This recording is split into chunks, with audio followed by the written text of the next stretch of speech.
Da sind wir wieder. Ja, da sind wir wieder. Als wären wir nie weg gewesen. Als wären wir nie weg gewesen. Moin, ihr Landratten. Moin zusammen. Hier ist wieder Hamburg Hafen Live.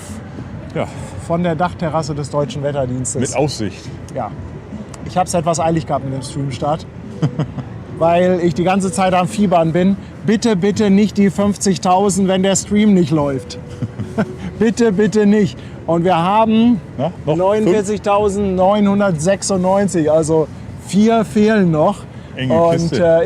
das ist so, weißt du, normalerweise passiert zwischen den Streams nicht viel. Ne? Wenn, kommt immer so während der Streams was. Und heute, ich habe immer reingeguckt, wieder 2 mehr, wieder 2 mehr, wieder 2 mehr. Ich sage, nein, nein, geht weg, geht weg.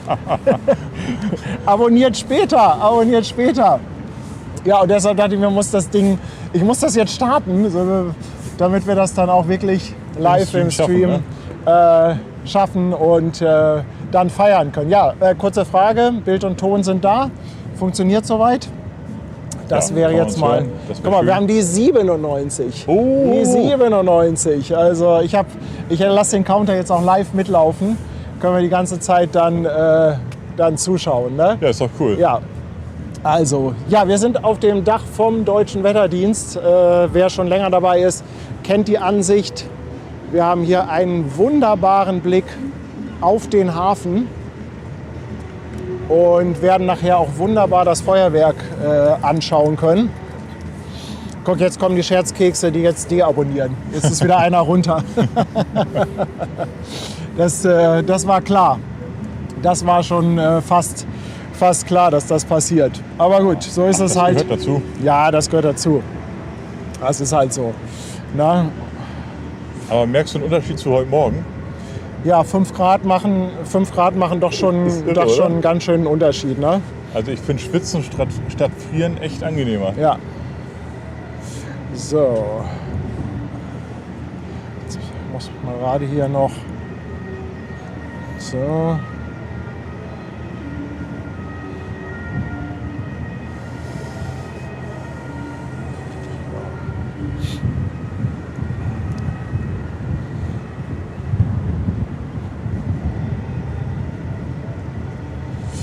So, schauen wir mal. 50.000! 50.000! Wer war's von euch? Wer war's von euch? Los, sagt es! Ja? Wer war der letzte Abonnent? Wer war's? Leute, 50.000! Das ist eine 5 mit 5 Nullen. Geschafft. Nee, 4 Nullen. Eine 5-stellige Zahl. Aber macht doch 5 Nullen, ist doch auch geil. Kommt Leute, haut rein. Sensationell. Wir machen da 500.000 draus. Das ist ja wohl der Knaller. Ha! Ey, 50.000 Leute, wer hätte das gedacht? Also das ist schon echt eine Hausnummer. Ne? Das ist echt eine Hausnummer. Wahnsinn. Ja, also, geil. ey. Also Paddy, in dem Sinne, herzlichen Glückwunsch. Ja, Digga. Geschafft. Ein Meilenstein. Ja, am Ende ist es nur eine Zahl, aber ich denke, jeder, der so einen Kanal hat, der kann das nachvollziehen. Ne? Das sind so gewisse Meilensteine.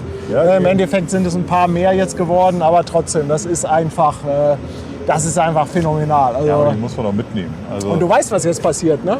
ja, ich weiß. So, Ja. kommen Sie näher, kommen Sie ran. Nicht? Hier, kommen Sie mal ran, hereinspaziert. Hier, wir haben noch ein paar Plätze frei auf dieser tiefer gelegten Barkasse. Bei uns fahren Sie mit auf Wassernähe, Containerhafen, große Containerschiffe. Wir fahren zu den Docks, wir fahren zu den Kreuzfahrtschiffen. Wenn wir Glück haben mit der Tide, geht das durch die Speicherstadt. Köpfe einziehen, die Brücken sind heute wieder niedrig gebaut. Ja, Fahren siehst Sie du. mit bei Elas. So sieht's aus. Und wenn Sie Also Glück den Slogan hast du haben, schon. sind wir nicht dabei. Ach, sensationell. Sensationell. Also wirklich, ich freue mich richtig. Also schön, dass das im Stream passiert. ist doch geil. Ja, ich sehe auch schon hier rattern die Glückwünsche im Chat. Also, ja, ihr habt das natürlich möglich gemacht. Na, also ihr, die Zuschauer, der Chat, ihr seid schuld, dass dieser Kanal so rappelt. Also ganz, ganz dickes Dankeschön. Ja, hier kommen auch schon hier knallen auch schon die Glückwünsche rein. Seren ist 6 Monate dabei. Mike hat schon wieder rausgehauen. 3 Mitgliedschaften insgesamt. Mike hat auch noch mal 2 Euro rausgehauen. Yves hat auch noch 5 Mitgliedschaften verschenkt. Queen of Minion ist seit 8 Monaten da. Der Smasher seit 5 Monaten. Yves noch mal 10 Euro. Ganz speziell natürlich auch für Ben und die tollen Mods. Michaelis verschenkt eine Mitgliedschaft. Dankeschön. Mike noch mal 5 Mitgliedschaften. Da Chris, schickt Glückwünsche. 2 Euro Superchat. Mike auch 2 Euro nochmal. Stefan ist 16 Monate dabei.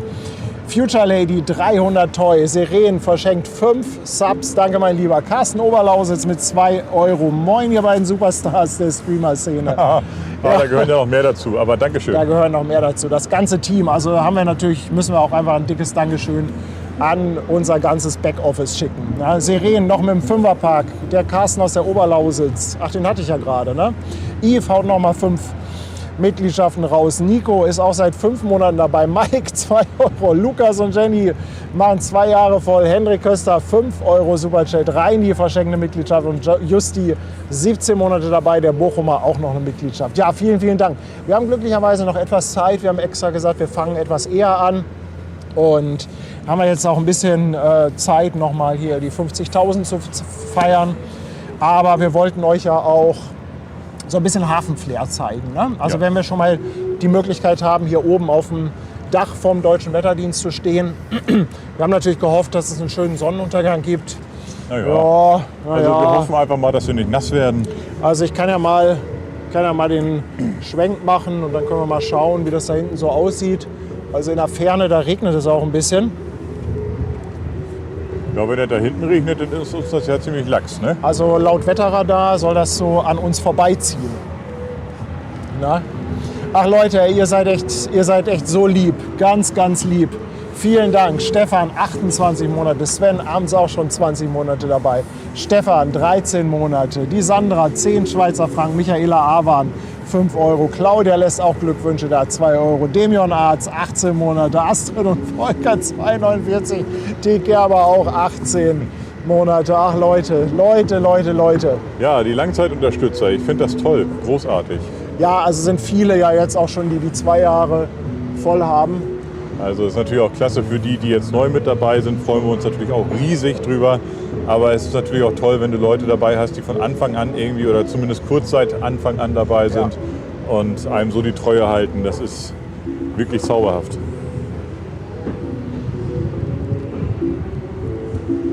Ja, bei uns heute Cruise Days mit ein bisschen Blueport auf dem Programm. Genau, also blaue Beleuchtung. Riesenrad haben wir auch wieder vor der Nase. Ein Traum. Ein Träumchen. Ja, ich freue mich. Hoffen wir mal, dass das Wetter hält, dass das ein bisschen mitspielt. Ja. Und danke für die Glückwünsche. Ganz liebes und dickes Dankeschön an euch alle. Guck mal, jetzt rappelt es auch. Jetzt sind es schon 50.012. Ja, siehst Können wir du. schon die nächste Challenge überlegen. Ach Mensch, ich weiß gar nicht, wo ich hier geblieben bin. Der Bochumer 2 Monate, AC/DC auch schon 20 Monate, Chipspotter Paul 22 Monate. Oh Leute, ich komme gar nicht hinterher. Der Bochumer, Mrs. Beautiful White 1 Jahr, Sabine lässt 2 Euro da, Karl-Heinz 18 Monate dabei. Hilfe, Michael Keller 2,49, Detlef 19 Monate, Marion eine verschenkte Mitgliedschaft, Andi der Sattelschlepper mit 5 Schweizer Franken. Dankeschön. Hilfe! Seren 100 Toy, Julchen 05. Julchen 05, eine der allerersten überhaupt. Erinnere ich mich noch dran. 28 Monate. Björn 11 Monate. Thomas Fluggesellschaft ist da, auch seit 18 Monaten dabei. Dann der Ian 11,56 oder waren das 10 Schweizer Franken? Ich weiß es gar nicht. Blackbird 3 Monate auf Twitch, André 10 Euro. Radix 3 Monate auf Twitch. Rudi 16.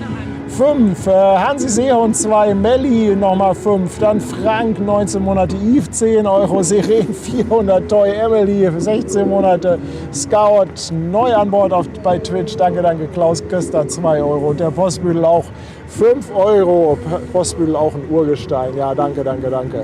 Leute, ihr macht mich ganz kippe. Ich wollte gerade sagen, sprachlos kann nicht sein. Das habe ich bei dir. Nee, sprachlos nicht, erlebt. aber wenn der Chat dann so rattert und ist doch toll. man möchte ja überall kurz ein Danke sagen, Natürlich. aber das überschlägt sich hier ja gerade. Also das ist ja wirklich völlig abgefahren. Ja, aber ist doch geil. Also Ja, das muss man absolut. feiern. Oh, Leute, hört auf! Alida 14 Monate, Klaus eine verschenkte Mitgliedschaft, Peter Hummel 2 Jahre, Martin und Jutta eine Mitgliedschaft, Sven Arns eine Mitgliedschaft, Spatula, 4 Monate dabei. Hoch die Hände, Wochenende, jawohl. Na, Icke erst, auch 8 Monate. Andreas Westphal, unser Markermacher, lässt 2 Euro Superchat da. Lama Jana, 500 Toll. Eva mit 10 Schweizer Franken. Nilsi, 5 Euro. Dirk, 17 Monate. Ares ist da. Hallo Ares, mein Lieber, 5,99. Semadin, 19 Monate. Nochmal Andi, der Sattelschlepper mit 5 Franken. Norbert, 19 Monate. Moni, 2. Und Michaelis, auch 1 Jahr voll. Danke, danke, danke, danke. Ach, guck mal, was da kommt. Na, was kommt denn da? So, was ganz Hübsches. Das Feuerschiff, Elbe. Was ganz Hübsches, ihr Lieben. Aber auch selten, So, ne, dass die also hier fährt. bitte, wenn ich nicht wirklich jede Unterstützung jetzt vorlese, also ich glaube, ihr habt da Verständnis für, dass das einfach so viel ist. Das ist so wahnsinnig viel. Ich versuche es natürlich, aber ich werde mit Sicherheit welche übersehen. Also bitte habt Verständnis. Elbe 1, wunderschönes Feuerschiff. Und ich freue mich auch, dass die noch fährt. Ich freue mich wirklich, dass die noch fährt. Sven schreibt, gib dem Paddy mal was zu trinken. Ja, ich glaube, ein bisschen Baldrian brauche ich gleich. Ne? Ja. Oh, hier die Kullerbürste, auch 18 Monate. Seren nochmal mit 10 verschenkten Subs. Markus ist neu an Bord. Gummiberg 2,49. Leon, ein 10er-Pack Mitgliedschaften. Wow, Gabi, 5 Euro Superchat. Ruth ist auch seit 5 Monaten dabei. Falling Dragon, danke für 10 Franken. Sven, 2 Euro und die Elbfee mit 10 Euro Superchat. Oh Leute, ich krieg Schnappatmung, Wir brauchen einen Kameramann. Martin und René sind übrigens auch da. Unsere beiden Kanalfreunde. Ja? Also so über die Zeit hat man sie angefreundet, waren sehr oft immer mit dabei und mittlerweile gehören sie also quasi hier fast oder ja, fest mit zum Team, kann man glaube ich sagen. Ne?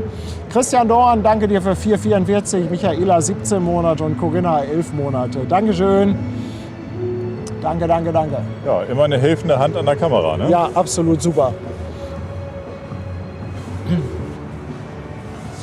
Ja, heute ist ja quasi hier das kleine Auftaktprogramm mit der Vasco da Gama, die wir ja heute Morgen schon begrüßt haben. Und die wird nachher hier vor die Landungsbrücken gezogen oder weiß nicht, oder fährt vielleicht auch selber. Die ist ja, glaube ich, ganz gut manövrierfähig. Ja, und dann gibt es hier eine Inszenierung, hat man das genannt, mit einem blauen Feuerwerk. Also wir müssen einfach mal schauen, was uns da erwartet. Also bin ich mal gespannt. Ja? Michaela 17 Monate, Corinna 11 Monate, Eike Tim auch 11. Bibi 2 Euro und Matze auch nochmal 5. Danke.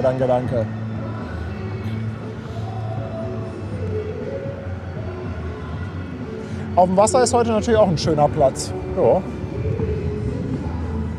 Bisschen Musik haben wir von unten auch, bisschen Stand By Me. Aber du, Ja. die Musikauswahl gefällt mir bisher. Ja. Ist doch nett. Ich hoffe, es geht mit der Lautstärke. Ich hoffe, dass die Musik jetzt nicht zu präsent ist und zu laut. Aber das kennen wir ja auch vom Hafengeburtstag. Das gehört einfach dazu. Das ist halt ein Volksfest, ne? Eben. Also das kannst du nicht ausblenden. Manchmal würde man gerne die Musikrichtung ändern, aber auch das können wir leider nicht. Das ist nicht in unserer Macht. Wir nehmen das so, wie es kommt.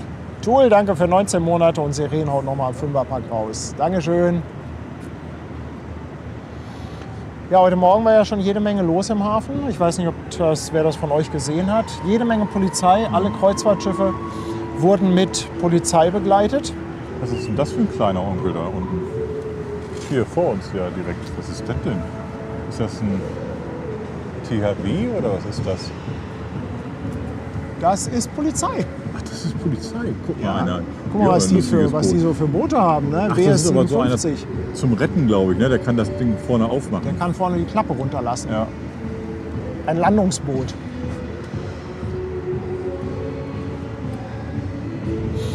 Guck an. Ja, siehst du wohl. Haben wir das auch geklärt. Ja. Bianca, danke für 19 Monate und Gaba B, danke für 5 Euro. Fluggesellschaft verschenkt einen Sub auf Twitch. Danke dir, mein Lieber.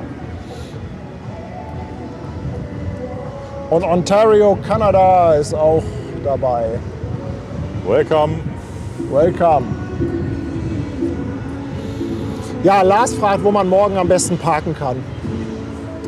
Am besten gar nicht. Ja, am besten zu Hause. Also am besten, also wirklich, es ist... Kommt mit Öffentlichen. Nee, also oder irgendwie Park and Ride. Also was man probieren kann, ist so ein bisschen... Ja, da hinten so Fischereihafen, aber das wird auch voll sein. Ja, Also und sucht euch was raus, was ein bisschen außerhalb ist und fahrt irgendwie 2, 3 Stationen mit der Bahn. ja, das ist deutlich entspannter. Ja. Vor allen Dingen kommt ihr auch hinterher besser weg. Wir freuen uns auf einen schönen und gelungenen Abend. Ja, wir geben unser Bestes. Ja. Stimmung. Dean Froh ist da, Schwester Hansen ist da. Sehr schön.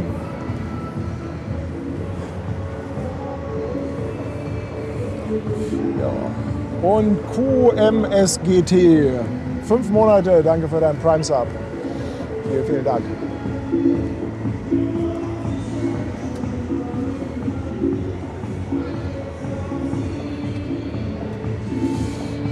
Chris gratuliert auch, 27 Monate. Chris auch einer der ersten. Ja, also phänomenal, Ja, top. oder? Ich glaube, jetzt können wir den Zähler ausblenden. Ist geschafft. Ist geschafft. Oh, Seren, nochmal ein 10er-Pack. Mensch, Digi.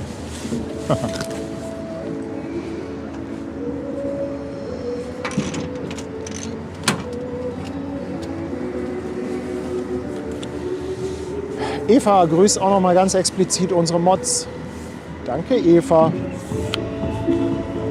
20 Schweizer Franken und Ingrid 5 €. Dankeschön.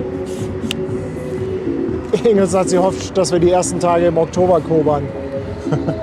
Ja, das müssen wir jetzt Ach so, natürlich seid ihr alles. denn da, oder wie? Das müssen wir jetzt natürlich alles mal besprechen mit Ja, Elas, natürlich. wie wir das machen. Da schauen wir mal. Ja, wir grooven uns jetzt erstmal hier so langsam ein. Tobias sagt auch, hoffentlich regnet es nicht. Ja, das, Also ein paar Tropfen können schon sein. Aber ich glaube, es wird nichts Dramatisches. ja, ein kleiner Schauer ist nicht schlimm, ne? Aber wenn das dann so richtig gießt, dann macht das keinen Spaß. Tierpitz fragt, wie viel vorher man morgen vor 21 Uhr da sein sollte. Du, ich kann dir das gar nicht sagen. Wir hatten ja das große Glück, dass wir bei den letzten Cruise Days auch schon hier oben standen und nicht ins Getümmel mussten. Von daher kann ich dir das gar nicht sagen. Aber ich denke, eine Stunde ist Minimum, oder? Was meinst du, Denke Ben? auch. Eine Stunde Ja. ist Minimum. Stunde vorher. Ja.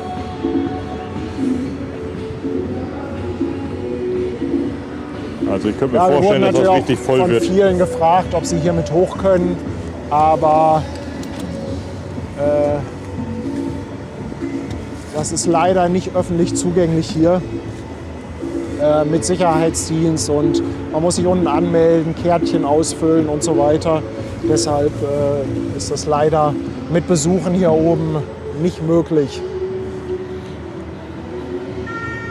Ina, danke für 2 Schweizer Franken und Juliana ist seit 18 Monaten dabei.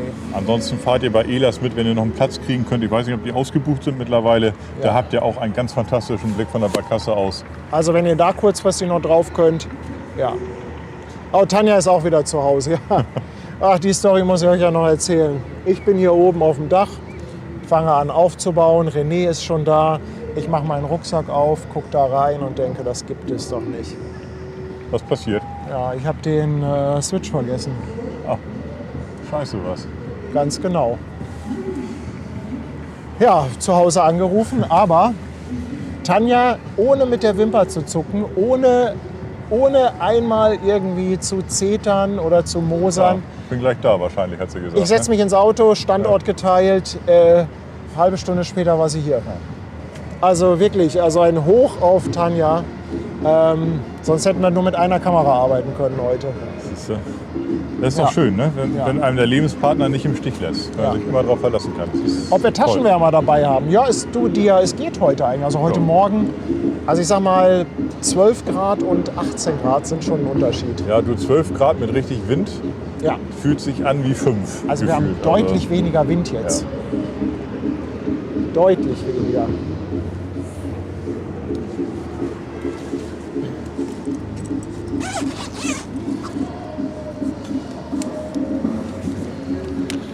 So, ach, was für eine Aufregung am Anfang. Ja, Tanja ist echt die Retterin, also ein Hoch auf Tanja.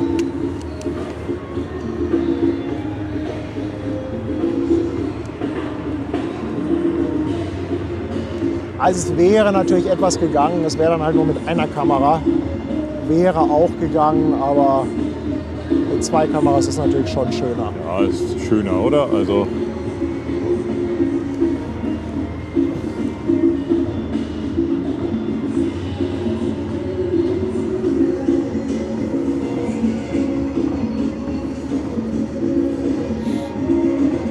Ja, alle, die jetzt erst reingekommen sind, wir haben auf jeden Fall noch Zeit, bis es richtig losgeht. ja, also Wir warten wir haben natürlich ja darauf, dass es dunkel wird. großzügig früh gestartet, ne?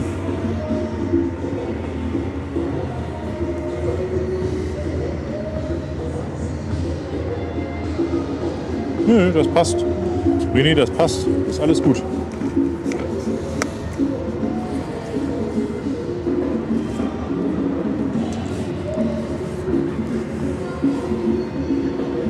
Klaus Köster haut 2 Euro für Tanja raus. Dankeschön. Danke. Ich glaube, da muss ich noch 2 Nullen dranhängen oder 3 Nullen muss ich da noch dranhängen und ihr eine Tasche kaufen oder sowas. Oh, Hype Train ist auch angekommen. Hey, Level 9, Level 9. Ja, Tanja war echt fix hier, ne? Aber ich glaube, wir hatten echt Glück im Unglück. Ich bin relativ zügig hergekommen. Verkehr war für einen Freitagnachmittag war okay, ja. Und Tanja war auch, also relativ flott hier. Also so, jetzt muss ich aber tatsächlich mal Tanja hat ja was auch zu gefühlt trinken fast ein holen. Rennauto, ne? Ich leg mal, übernimm du mal ein Ich bisschen. übernehme mal. So, jetzt habt ihr mich am Wickel hier. Einmal kurz, was haben wir da? Das haben wir, alles klar. So, was haben wir denn heute Schönes hier? Ein fast schon Sonnenuntergang. Also die Skyline sieht hervorragend aus. Ich hoffe, da passiert heute noch ein bisschen was. Wenn die Sonne da hinten untergeht und wir haben vielleicht noch ein bisschen Licht in den Wolken, das wäre ein Träumchen. Also ich habe hier übrigens Laugenbrezel drin für euch, Dankeschön. falls ihr nachher so einen kleinen Hunger bekommt.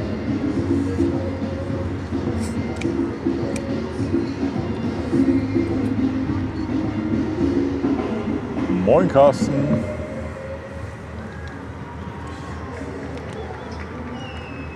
Boah, da vorne ist das Partyschiff, da wollen wir doch mal drauf. Die hat ja auch ein bisschen blaues Licht. Dann stimmen wir uns doch schon einfach mal ein bisschen ein hier.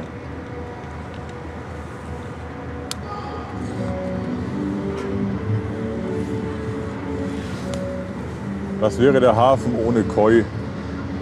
Geht doch eigentlich gar nicht.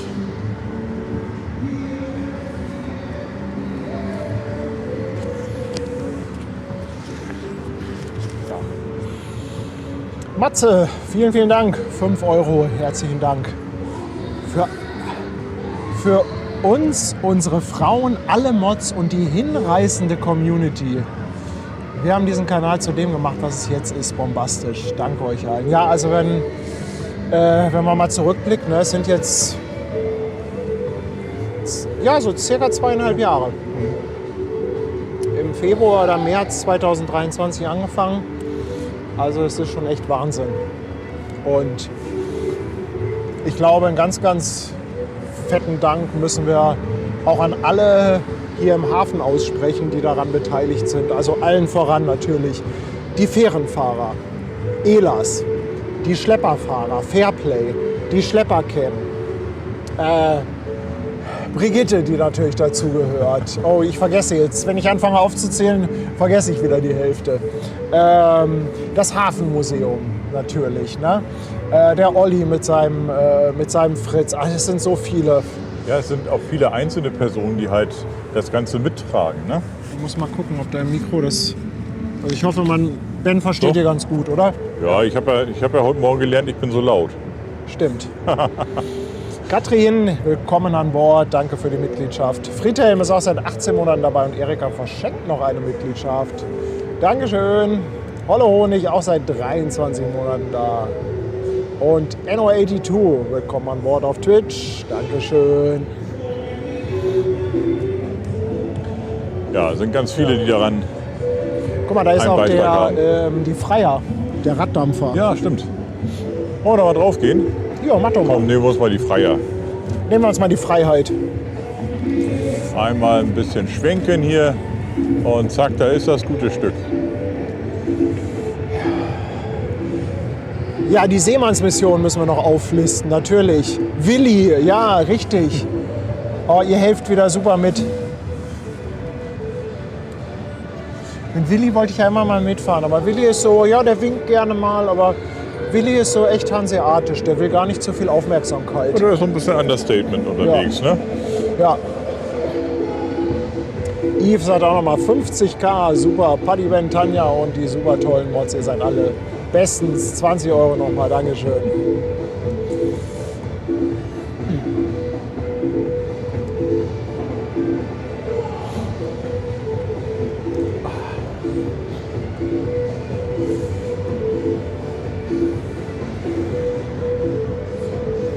Sebastian schreibt im Chat, dass hinter der Koi noch ein Traditionsfestmacherboot kommt. Ist das kleine, was da so ein bisschen leuchtet? Das könnten wir mal ausprobieren. Also haltet euch fest, wir schwenken hier noch mal eine Runde. Ja, die Lotsen natürlich, die Lotsen. Oh, ganz vorne ran natürlich der Donatus, der immer gerne mal ein Horn raushaut. Christian, ich danke dir für 5 €. Melli und Jörg lassen auch nochmal 10 € da. Hafenstream-Liebe, hoch 50.000. Dankeschön. Und nochmal Fischeis für alle von Mike. Danke, danke. Ja, die Vapo natürlich, die Vapo. Gary, ja, jetzt kommen sie alle. Ja. Julesi fragt, ob da bei den Cruise Days auch tagsüber was los ist. Also, es gibt ja auf der Jan-Fedder-Promenade so eine Flaniermeile. Und ich glaube, die meisten Kreuzfahrtunternehmen haben da große Stände aufgebaut. Ein paar Fressbuden sind da. Also es ist natürlich nicht so groß und üppig wie jetzt beim Hafengeburtstag. Aber ihr hört ja die ganze Zeit, hier ist auch Live-Musik. Ja, das ist so ein bisschen der kleine Hafengeburtstag, ne? Ja.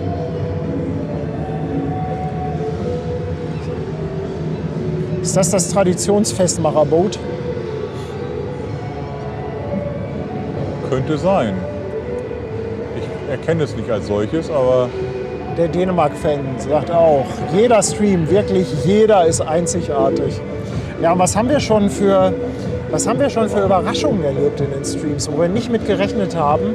Also wirklich aus heiterem Himmel sind Dinge passiert.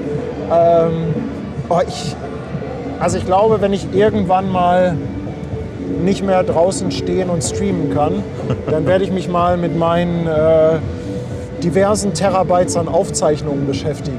Ich kriege das gar nicht aufgearbeitet. Ne? Ich habe ja von fast allen Streams habe ich eine Aufzeichnung und ich muss demnächst schon wieder Festplatten kaufen. Wo lässt du das denn eigentlich alles? Ja, ich habe so ein NAS-System und ich kaufe ja Festplatten so ab 20, 24 Terabyte aufwärts. Also, ach so. Also ja, das die übliche sind so Größe, andere ne? Dimensionen. Music and Cat Lover, willkommen an Bord. Ich danke dir vielmals. Kamalsteurer, ja, natürlich, der Malte. Der Malte. Aber es ist schon erstaunlich, wie viele Leute das eigentlich sind, die man immer irgendwie mit dabei hat. Aber dann, wenn man sie abrufen will, ist der Name gerade nicht da. Ne? Hätte ich natürlich auch mal vorbereiten können. Ja, aber das ist ja unser Charme. Thorsten ist auch seit 15 Monaten dabei. Was ihr für den Hafen und Hamburg leistet, ist unbezahlbar. Vielen Dank.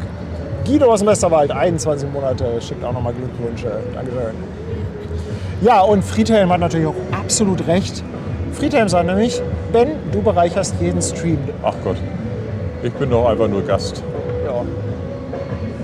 Ben ist immer so schön bescheiden und genau das zeichnet ihn aus.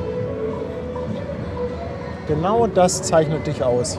Ach, ich danke dir. Ben erwartet nichts, Ben fordert nichts, Nö. Ben macht einfach. Und wenn er sagt, du, ich bereite da mal so einen kleinen Walk vor, dann wird es eine Doktorarbeit. Ja, wirklich. Aber Also, es macht ja auch Spaß. Also die History Walks mit Ben sind, glaube ich, auch ganz, ganz weit vorne bei der ewigen Bestenliste. Letztens hat mir auch jemand geschrieben, er hat Kontorhaus Walk, ist er nachgelaufen mit dem Knopf im Ohr. Und Ja, ist hat geil, dann oder? dazu den Stream gehört nochmal. Also, das freut mich. Das ist cool. Ja.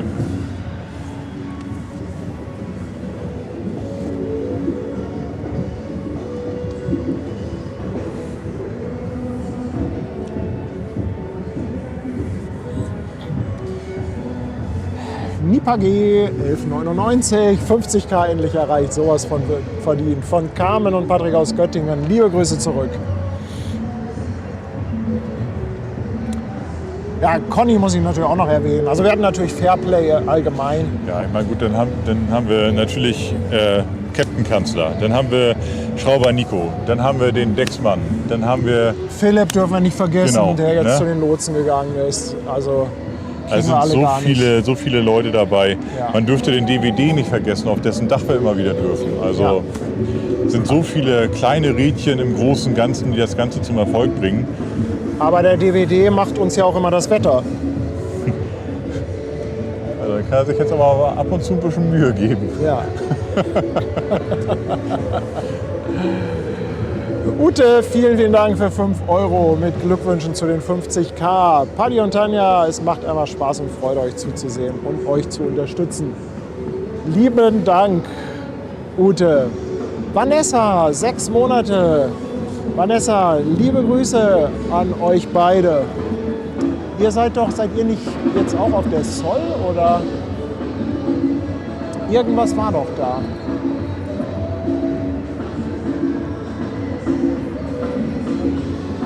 Irgendwas war da. Also hier kommen ganz viele Fragen nach eurer Kreuzfahrt. Wir vertrösten euch da mal, weil am Sonntag, ich kann ja schon mal was erzählen, was Sonntag ist. Erzähl mal. Sonntag ist ja hier quasi die kleine Auslaufparade mit 2 Schiffen, die sich hier an die Landungsbrücken ziehen. Einmal die Norwegian Dawn und die MSC Preziosa, die glaube ich sowieso dann schon in der Hafen City liegt. Und das streamen wir von der Dachterrasse des Gin Hotels. Allerdings kann ich nicht dabei sein. Nicht von Anfang an, weil um 18 Uhr bin ich bei Rock Antenne im Livestream. Rock Antenne macht tagsüber Livestreams. Ich glaube, die streamen jetzt auch. Also lieben Gruß in den Stream von Rock Antenne. Vielleicht guckt ihr mal, ob der auf YouTube läuft. Vielleicht entert ihr den mal und schickt mal ein paar liebe Grüße von Hamburg Hafen Live. Und die haben mich eingeladen zu einem kleinen Interview am Sonntag um 18 Uhr. Das heißt, wir werden relativ früh aufbauen im Gin Hotel. Ich werde den Stream starten und dann werde ich euch mit Tanja, Ben und Kirsten und vielleicht Schwester Hansen alleine lassen. Und wir haben uns überlegt, die Zeit könnt ihr dann nutzen, Ben und Kirsten, um von eurer Kreuzfahrt zu erzählen. Ja, das ist doch eine runde Sache, ne? Oder? Dann überbrücken wir die Zeit so ein bisschen. Boah, Seren eskaliert schon wieder. Erst eine 10er-Subbombe und dann noch eine 20er hinterher. Seren, ganz, ganz dickes Dankeschön. Jetzt kriegen wir ein bisschen Lichtglück. Ist ein Traum, oder? Almut mit 2 €. Dankeschön. Und Vanessa ist seit 8 Monaten auf Twitch dabei. Vielen, vielen Dank. Ja, Druckverlust müssen wir natürlich auch erwähnen. Oh, guck mal, was wir jetzt für ein Lichtglück hier kriegen. Also, das ist für Sonntag geplant, ne? Also werden sicherlich jetzt noch viele Fragen kommen von Leuten, die später dazukommen. Ja. Aber wir verschieben das ein bisschen. Ja, also Fragen könnt ihr stellen. Gerne Sonntag machen wir eine schöne Fragerunde. Wir beantworten das, was wir können.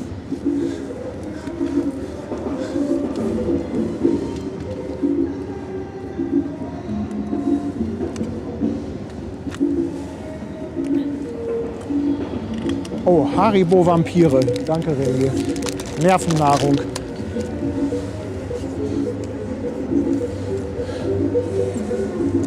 Wir können natürlich nur so beantworten, wie das dann eben halt aus unserer Sicht ist. Ne? Also das, was wir gerade so gebraucht haben oder genutzt haben.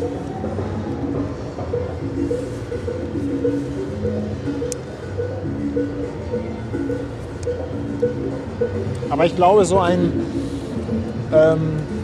Eindruck von einem Erstkreuzfahrer, der sonst mit dem Thema wenig zu tun hat, ist gar nicht so verkehrt. Also es ist halt einfach mal so unverblümt. Ja, ist ja auch völlig wertungsfrei, ne, eigentlich. Nee, aber weißt du, ich finde das, glaube ich, ganz schön, gerade weil ihr ja nicht so tief in dem Thema drinsteckt. Ja, und es gibt natürlich so die Kreuzfahrt, ich nenne sie mal Junkies, die schon sehr viele gemacht haben. Und für die ist das natürlich was ganz anderes. Ja? Ja, und, klar. Aber es gibt natürlich auch ganz viele, die haben noch nie eine Kreuzfahrt gemacht. Ja? Und ich hatte das ja auch, mir haben ja vorher so viele Leute Tipps gegeben. Mach dies, mach das, achte darauf und dies und das und jenes. Und irgendwann habe ich gesagt, Leute, ich will das einfach selber erleben. Ja. Ich will einfach das auf mich zukommen lassen. Und Das ist auch das Beste eigentlich, aber ich will es auch nicht vorwegnehmen. Also einfach sich vielleicht auch ein Stück weit mal ein bisschen treiben lassen und das Ganze erstmal kennenlernen. Ne?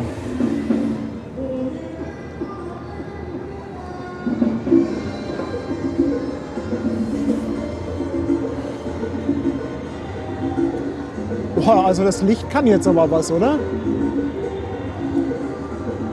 Ja, das Licht ist schon ein bisschen geil. Also wir haben jetzt aber gerade mal hier pornöse Lichtstimmung.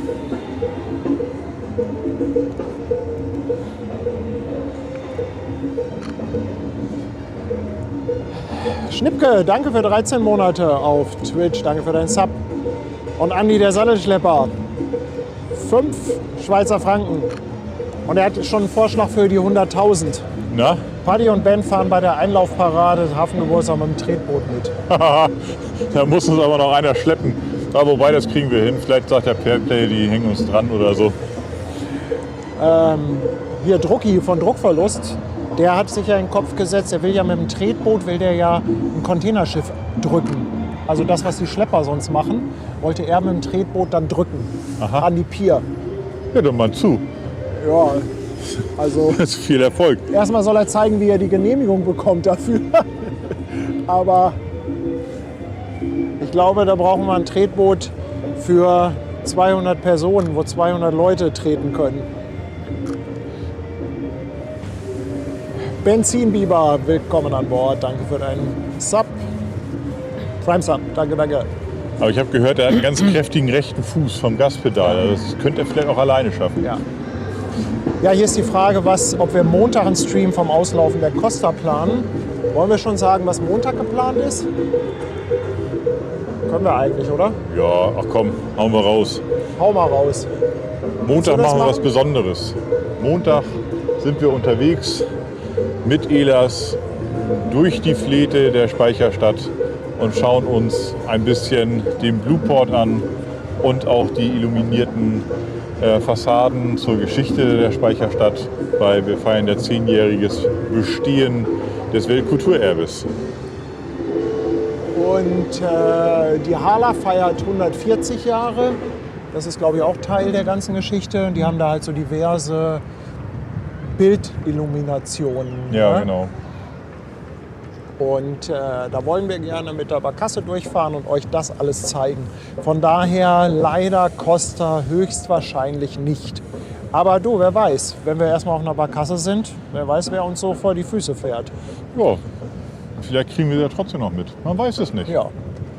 Die Berlinerin, danke für 10 € zur Feier des Tages. Und Steffen, auch nochmal 10 €. Grandios eure Streams, er ist begeistert. Grüße aus Magdeburg. Petra, Das ist cool. 5 € nochmal. Vielen, vielen Dank. Der Bernie verschenkt eine Mitgliedschaft und Ralle lässt sein Prime-Sub da. Dankeschön. Danke sehr. Boah, was ist denn das Also die schon Sonne wieder? ist irre, oder? Ey, was ist denn das, Leute? Also hier, René und Martin eskalieren gerade völlig.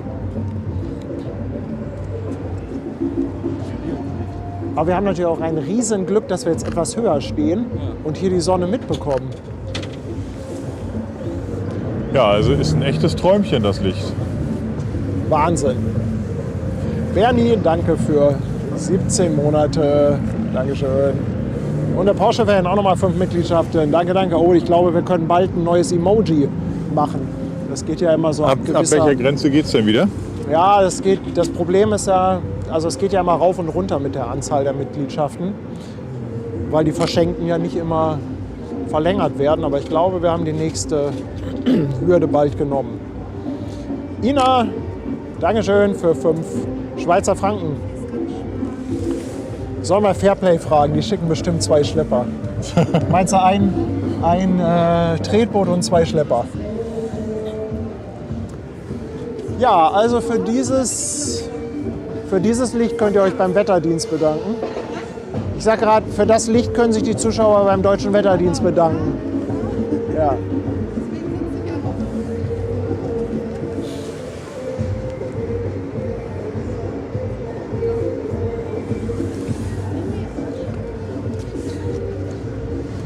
So.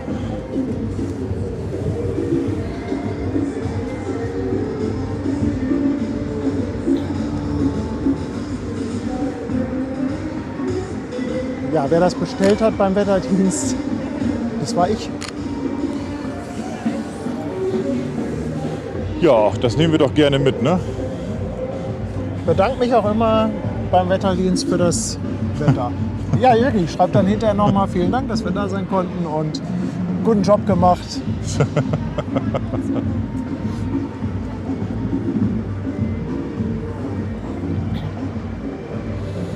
Ja, Tretbootballett.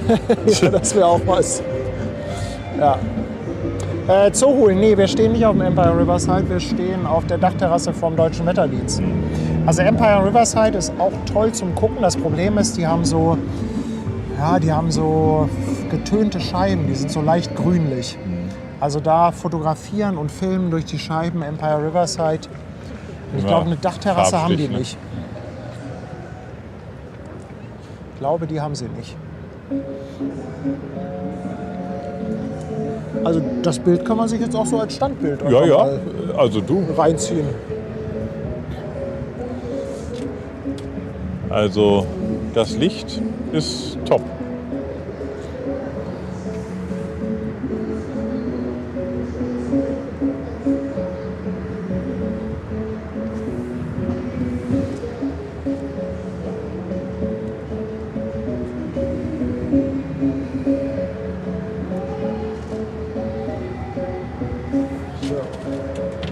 Walburga, ich danke dir für 5 Euro. Vielen, vielen Dank.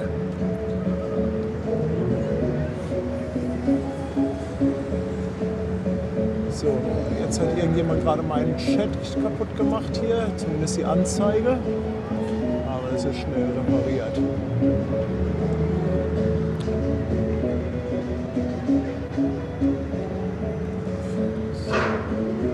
Ich hoffe, er kommt jetzt wieder. Ja, da ist mein Chat wieder. Leon, auch an dich nochmal danke für 5 Euro. Vielen, vielen Dank.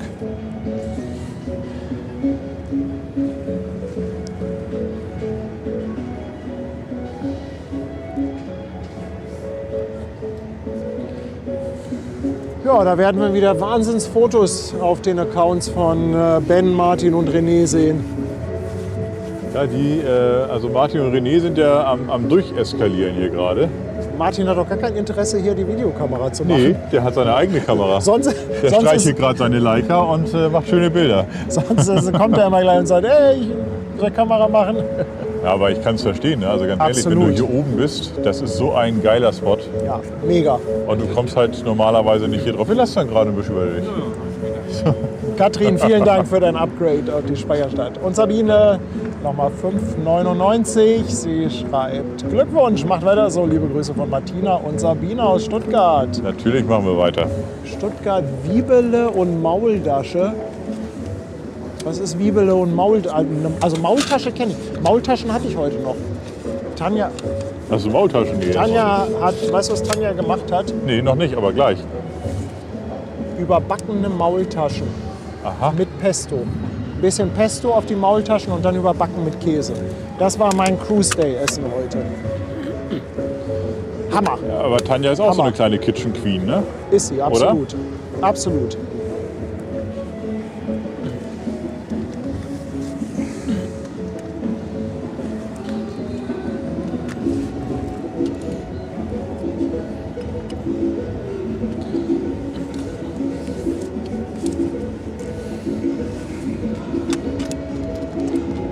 Ja, schade, dass in den Docs nichts großartig drin steht, was man sich mal angucken könnte.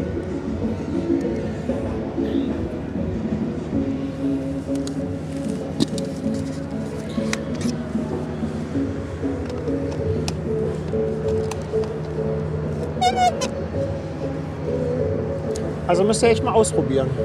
So kleine Maultaschen, so Mini-Maultaschen sind das. Und die dann überbacken.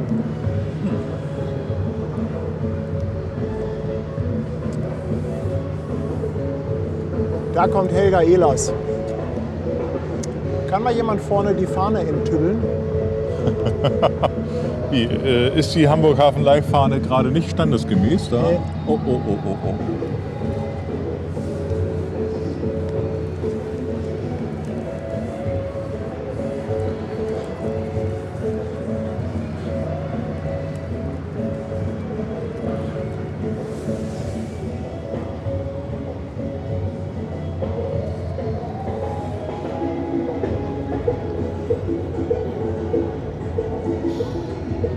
Leute, ist der Hafen nicht schön?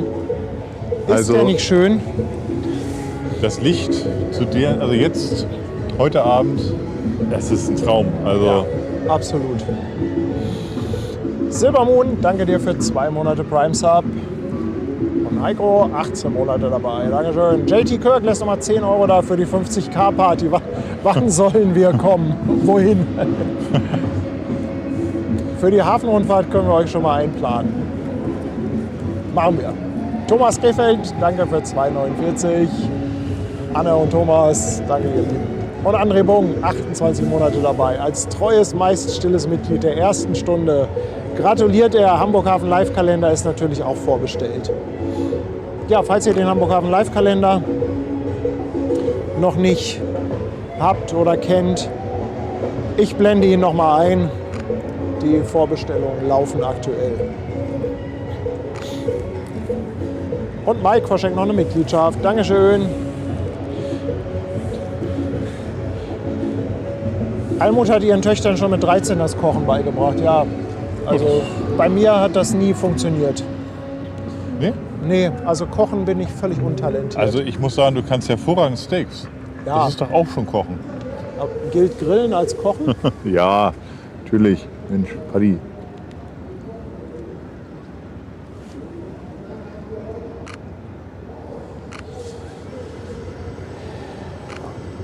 Und Mike schickt auch noch ein Dankeschön an das ganze Hamburg Hafen Live-Team. Danke, Mike. Dankeschön. Und Mike S. verschenkt eine Mitgliedschaft. Dankeschön.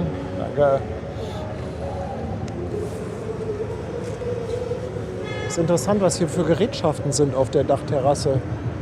Lauter Messgeräte. Ja, vor allen Dingen, also irgendwas scheint hier dann auch anzuspringen. Also Irgendwas ist hier auch mit einem Aufkleber vom Bundesamt für Strahlenschutz. aha. Also sollte man nicht so dicht rangehen. Boah, keine Ahnung.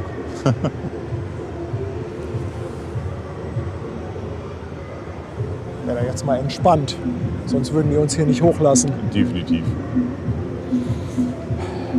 Erhard schickt auch nochmal 3 Euro. Danke, Erhard. Und Jens Peter verschenkt noch eine Mitgliedschaft. Dankeschön.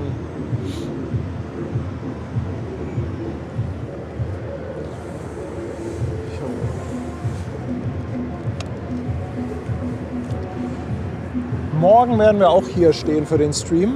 Also das heißt, hier werden wir natürlich einen schönen Blick auf die Parade haben. Hier seht ihr jetzt das Bild, das da unten läuft dann die Parade ab und im Hintergrund, da wird das Feuerwerk abgebrannt. Wir können ja mal gucken.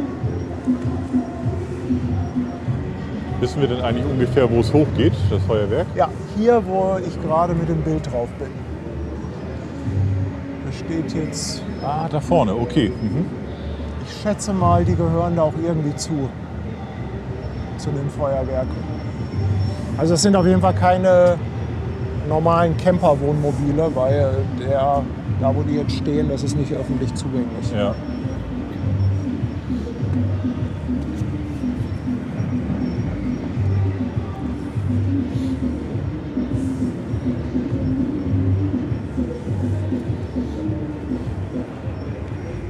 Ja, aber dann weiß ich ja schon mal, wie man sich ungefähr ausrichten muss für ein schönes Bild.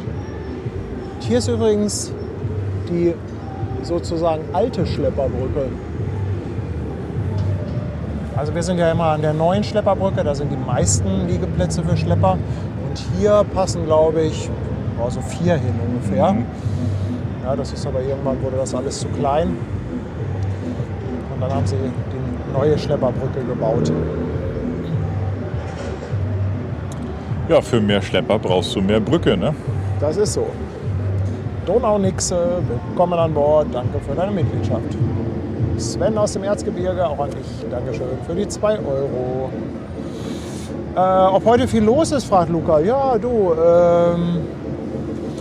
wir können ja mal so ein bisschen gucken. Also ehrlich gesagt noch gar nicht. Ne? Ich weiß nicht, ob jetzt viele so sagen, der Freitag, den finde ich jetzt noch nicht so spannend. Weil die große Show, die ist ja morgen Abend. Also wenn ihr jetzt hier zu den Landungsbrücken kommt, das ist alles noch Ja, übersichtlich. übersichtlich. Ne? Ja, das ist ja heute im Prinzip so der kleine Appetizer für morgen.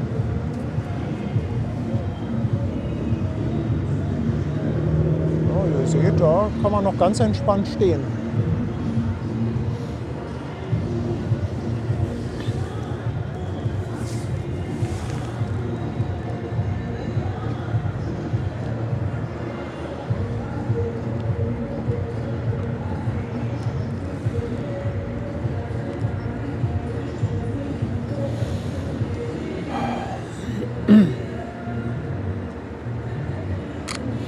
Irony, danke für 5 Euro.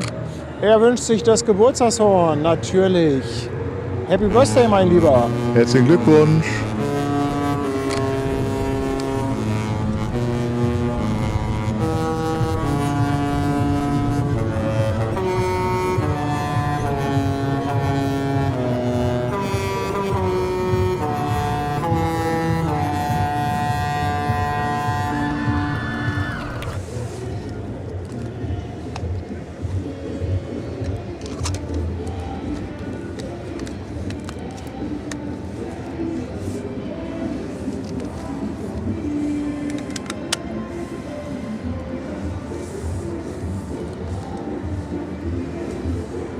So, ich zeige euch einfach mal hier so ein paar Eindrücke. Oh, ich muss rumschwenken. Die Sonne gibt den Abschied.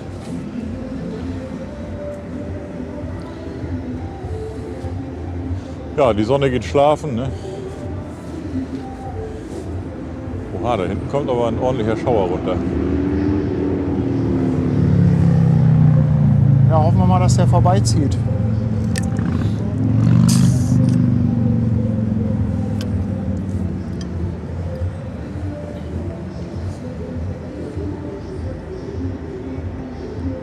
Ist aber schön, dass da jetzt gerade jemand auf seiner Dachterrasse grillt.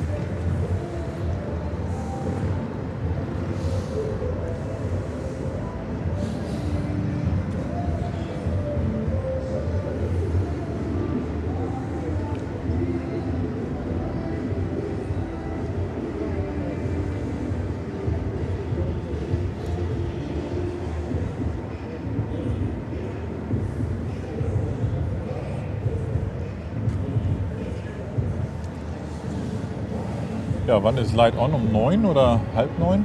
Weißt du das? Ja, ich denke mal kurz nach Sonnenuntergang. Sonnenuntergang ist ja jetzt gleich. Das sehen wir ja gerade. Und dann wird irgendwann so die blaue Beleuchtung angehen. Schade, dass die heute Morgen nicht an war. Das hätte echt noch mal so ein i-Tüpfelchen draufgesetzt. Ja, das wäre nochmal ein schönes Bild gewesen. Auf jeden Fall. Aber ich habe das auch gar nicht in Erinnerung, ob das in den letzten Jahren an war oder nicht. Kann ich nicht Weiß sagen. ich auch nicht. Ja, Temperatur ist eigentlich okay. Ja, es ist nicht so windig wie heute Morgen. Das ist das Gute. Sven, danke dir für die 5 Euro. Superstream, sind auch bald in Hamburg. Dankeschön. Und Florian, 5,99. Das heißt, wir sind nächstes Jahr bei 30 Jahre in... Ach, 30 Jahre AIDA, genau da seid ihr in Hamburg wieder an Bord. Dann auf der Perla, stimmt. Ach so, genau, das hattet ihr gesagt. Also nicht zum Cruise Days, sondern 30 Jahre AIDA seid ihr dabei. Florian und Vanessa, die waren ja mit mir zusammen in Norwegen. 30 Jahre gibt es die schon? Oha.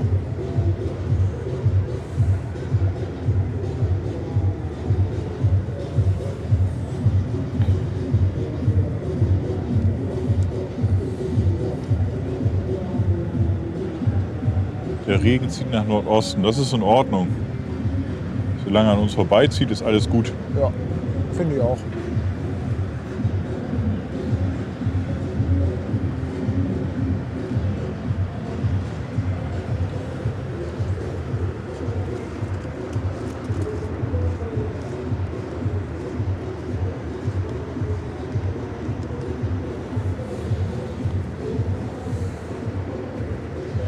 Wo ich gerade deinen Filter sehe, ich habe mir einen Glimmerglasfilter gekauft. Kennst du die Dinger?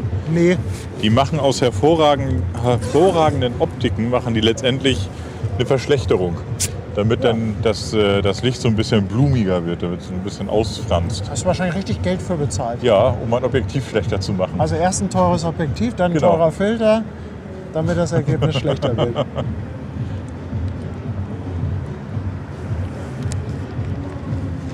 Ich war einmal kein großer Freund von Effektfiltern, weil das hast du dann auf dem Bild drauf, das kriegst du nicht wieder raus. Das kriegst du nicht mehr raus. Ne? Das ist dann nicht mehr rückgängig zu machen.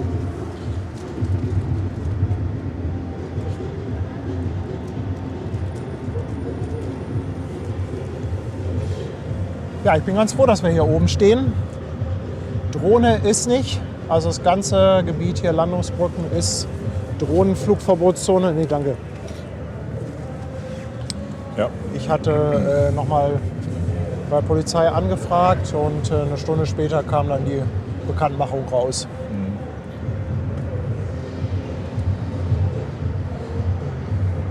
Ja, war ja zum Hafengeburtstag auch schon eingeschränkt. Ne? Ja.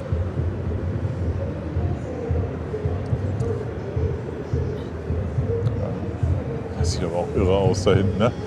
Oh ja. Oh ja. Glenn, danke für 2 Euro Superchat.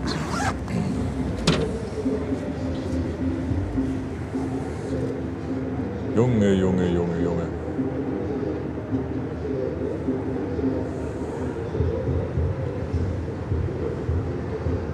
So schön kann Regen sein. Da meinst du, ne? Ja.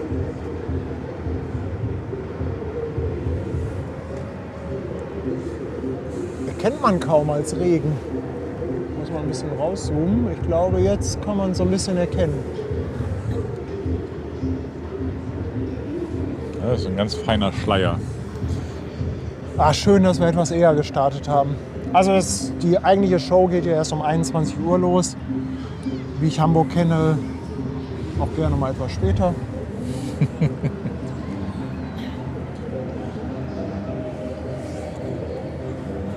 Ja, man muss den Spannungsbogen ja so ein bisschen haben. Ne? Ja. Ist auch ganz schön, da konnten wir einmal die 50.000 feiern. Wenn wir das jetzt alles gemacht hätten, wenn es dann auch gleich losgeht, dann überschlägt sich alles. Ist ja auch immer ein bisschen schöner, wenn man sich so langsam ein bisschen eingrooven kann. Ne?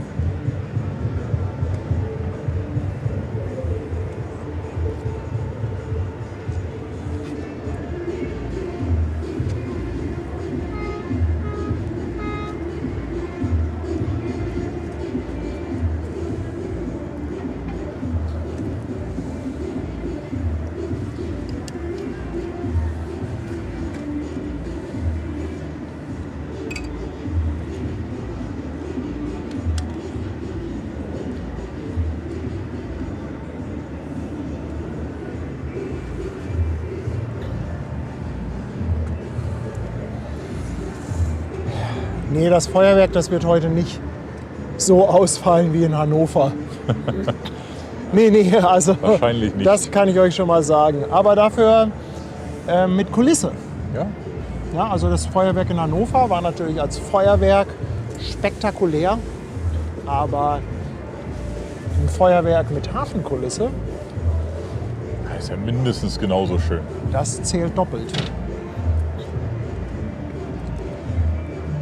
Grüße aus Locken kommen vom KP Schmidt. Danke für 18 Monate. Guck mal, Schwester Hansen stößt heute auf uns an. Das ist gut, denn dann geht es ihr wieder besser. Ich hoffe, du bist wieder fit, meine Liebe. Ja, heute gibt es was zu feiern. Wenn ich nachher nach Hause komme, dann reiße ich mir auch noch mal eine kleine Flasche auf. Ja, Schwester Hansen, hättest du gedacht, dass du mal so eine YouTube-Maus wirst? Hätte sie wahrscheinlich auch nicht gedacht.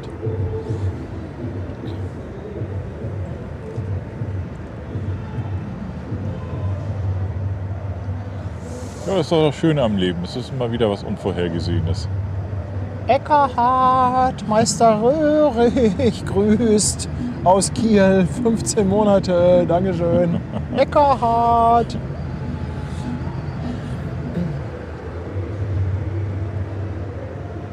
Also der Himmel kann was heute. Ja, definitiv. Na Martin, wie viele Fotos hast du schon? Ist schon vierstellig? Nee, noch nicht ganz, aber 200 sind es bestimmt. Ja, dann kriegst du den Rest ja auch noch zusammen. Wenn das blaue Licht dann erstmal angeht, dann ist kein Halten mehr. Bis die Karte voll ist. Siehst du, wie groß ist die Karte? Ich habe jetzt noch 731 frei. Ja, siehst du, dann Das passt noch. da geht ja noch ein bisschen was. Noch Luft nach oben. Kannst noch ein bisschen was raufjuckeln. Das wird auch. Schöne Kamera, muss ich Ja, sagen. danke. Nicht schlecht. Ja, Die als macht wir, auch sehr viel Spaß. ja, das glaube ich. Als wir in Kopenhagen waren, habe ich auch so einen Laden gesehen mit so einem roten Punkt. Ja. Ja. Und kurz daneben war die GI. Also Gott sei Dank, ich habe ja schon eingekauft. Ich war nicht mehr in Verlockung. Ja. Weil Oh, hier kommt gleich eine Beschwerde Na? von unserem Kontakt in Hannover. Hannover hat auch eine tolle Kulisse, schreibt er mir gerade. Johannes, ganz liebe Grüße. Ganz liebe Grüße. Komm, gleich Einwände aus Hannover. Philipp, danke für die Glückwünsche und für das Ja bei uns an Bord.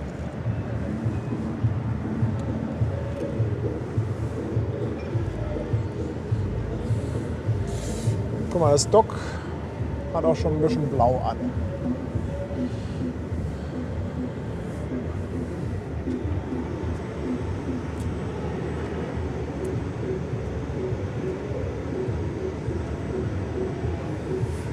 So, das erste blaue Licht.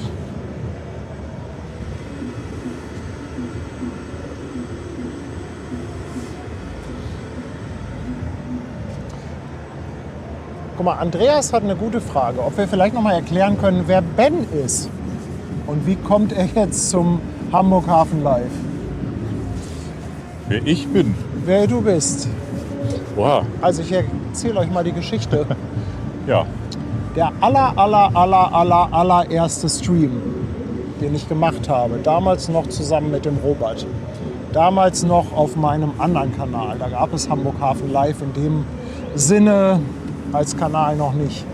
Da waren wir morgens bei Nebel an den Landungsbrücken, haben da einen Livestream gemacht und da stand da so ein Typ mit einem dicken Stativ rum und das war Ben. Und da habe ich ihn das erste Mal kennengelernt, hatten wir dann nur kurz, ja, einfach mal so, hat man so sich Hallo gesagt, man kannte sich so ein bisschen so über Instagram. Und ja, und irgendwie ist man dann immer mal in Kontakt geblieben und dann wurde das irgendwann halt mal so ein bisschen mehr. Man trifft sich dann mal wieder und ja, so hat sich das Ganze entwickelt. Und irgendwann ist Ben dann so ein bisschen bei Hamburg Hafen Live mit reingerutscht. Ich weiß gar nicht mehr, wann das erste Mal war. Weißt du das noch? Das war Blankenese. Nee, wir haben ja vorher auch schon mal hier, wir haben ja zum Beispiel bei Schnee waren wir ja an der Schlepperbrücke. Dann War haben das wir nicht ja da war das einen nicht danach? Elbtunnel haben wir gemacht. Ja. Das war davor, glaube ich. Nee, das allererste war Blankenese. Und dann kam Schlepperbrücke mit der History Walk hier durch den alten Elbtunnel und so. Naja. Okay, also die Reihenfolge kriege ich nicht mehr auf die Reihe. Wir wollten uns das Treppenviertel angucken. Ich meine, das war irgendwie danach das mit dem erste. Treppenviertel. Ja. Ich meine, es war danach. Es ist schon so lange her. Ja. Feuerteufel, danke für 23 Monate.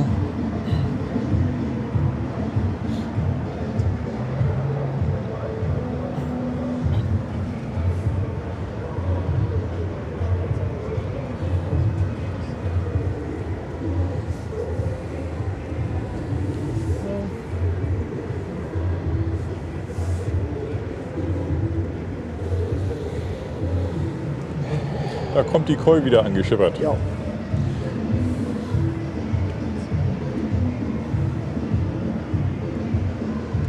Wann das Event mit Elas ist. Also Event in dem Sinne, wir haben am Montag einen Stream mit Elas. Event? Achso, du meinst das Koban. Das Koban. Da steht noch kein Termin fest. Also das machen wir, ich denke jetzt irgendwann nach den Cruise Days, werde ich mich mal mit Elas zusammensetzen. Da müssen wir gucken. Wir werden das wahrscheinlich natürlich auch am Wochenende machen. Samstag oder Sonntag, denke ich mal. Ja. Ja, werdet ihr sicherlich sehen auf der YouTube-Live-Ankündigung dann. Waschko bewegt sich. Ja, Es geht zumindest mit ein bisschen Manöver los. Da muss ich doch glatt mal ein Brötchen essen. na dann das Manöverbrötchen. Das berühmt-berüchtigte Manöverbrötchen. Also, wie gesagt, bedient euch hier. Gerne, gerne.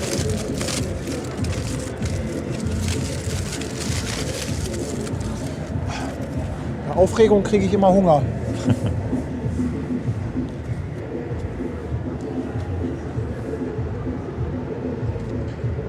Ach, guck mal, die hat auch blaues Licht gekriegt.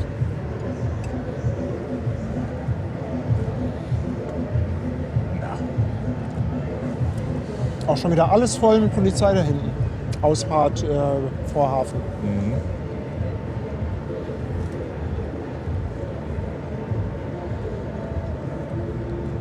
Also auch dafür Geleit. Das ist ja spannend.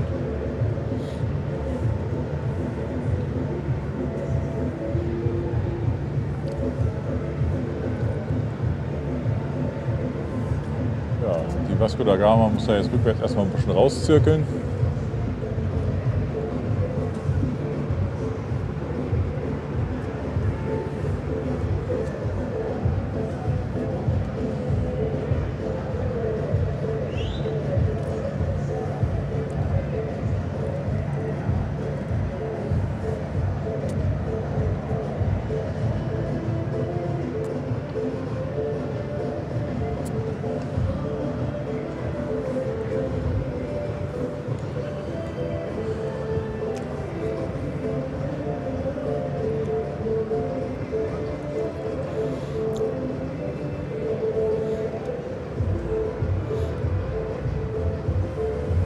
Die Vasco da Gama ist ja auch schon ein älteres Mädchen.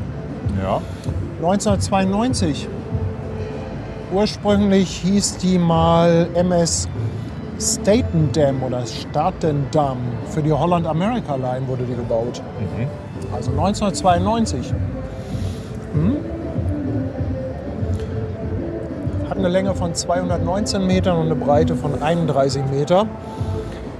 Etwa 1000 Passagiere, Besatzung so circa 550, fährt unter portugiesischer Flagge, macht rund 21 Knoten.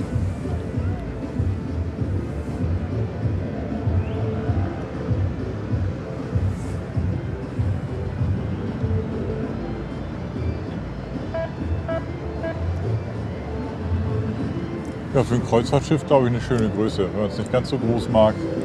Hey, und Eva raidet rüber. Eva, welcome. 123 Raiders from the Westerschelde. Eva, auch ein toller Kanal, wenn es um Shipspotting geht. Der steht öfters an der Schelde. Und ja, macht was ganz Ähnliches. Haben super Kontakt zu ihm, ist auch auf YouTube und auf Twitch unterwegs. Also Vielen, vielen Dank für den Raid. Thanks for the raid, my friend.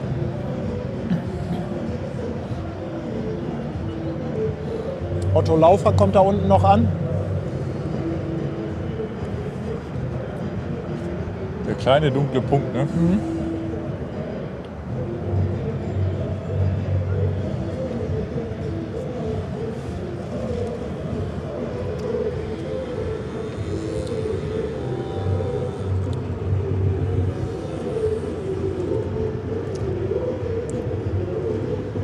Ja.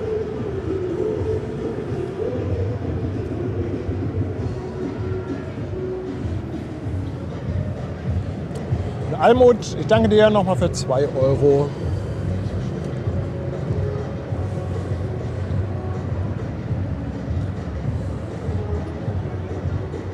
Ja, ich freue mich auf den Tag, wo Olli dann das erste Mal mit seinem Fritz hier über die Elbe tuckern kann.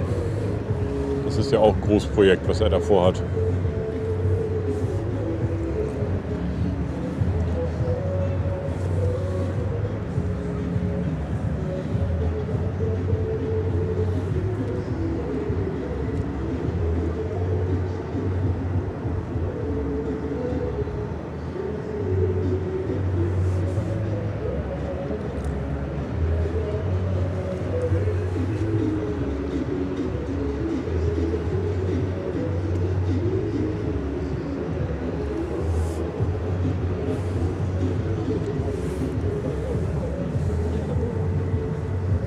Ich finde, die dürften uns jetzt auch mal mit einer wohlklingenden Dampfpfeife unterhalten.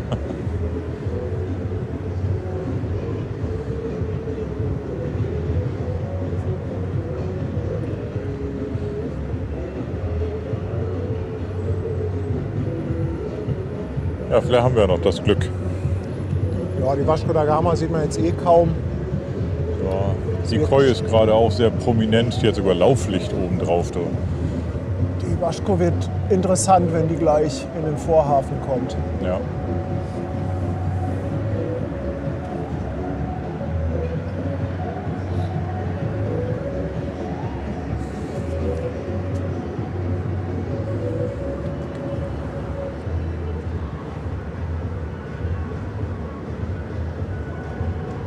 Das Techno-Schiff, die Koi.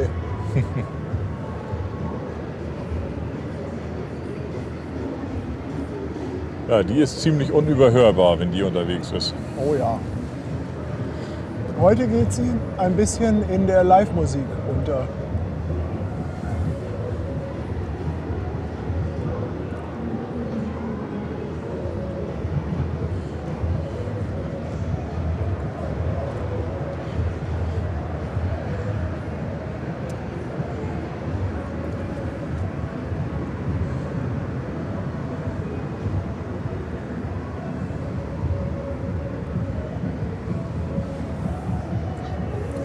Mann, was war das für ein schöner Sonnenuntergang? War ein Träumchen, oder? Habe ich heute gar nicht erwartet, wenn ich ehrlich bin. Bei dem komischen Wetter. Mal wieder Regen, Wolken und...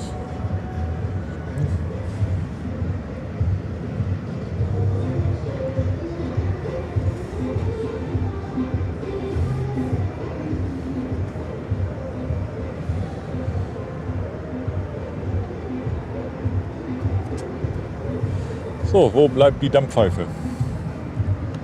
Ich weiß es doch auch nicht.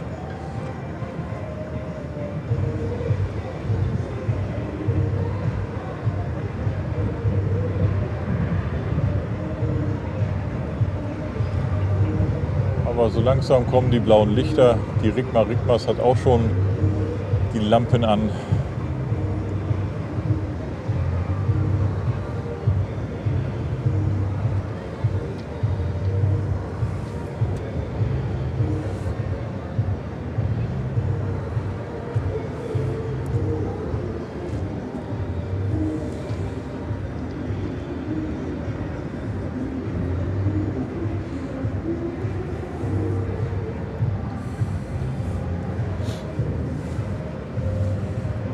Sascha, ich danke dir für 8 Monate. Bei Twitch, danke für das Sub.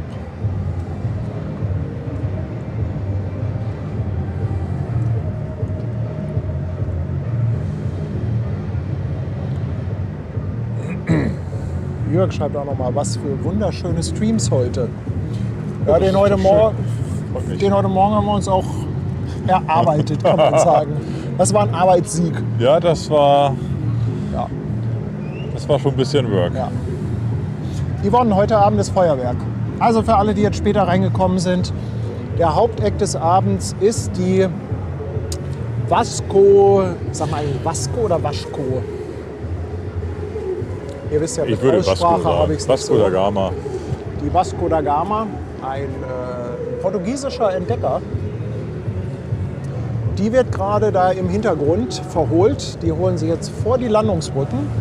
Also wird gleich hier vor unserer Nase langfahren. Und dann wird die vor den Landungsbrücken, ja, man sprach von einer atmosphärischen Inszenierung mit blauem Feuerwerk. Was auch immer das heißt. Ja, ich bin gespannt.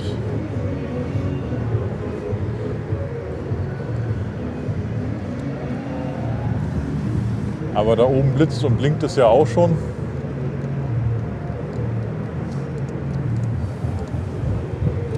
Lassen wir uns mal überraschen. Vielleicht blasen die uns hier auch total weg. Das kann ja auch sein. Ich will das Bild fast ein bisschen dunkler machen, damit man die Beleuchtung auch etwas sieht.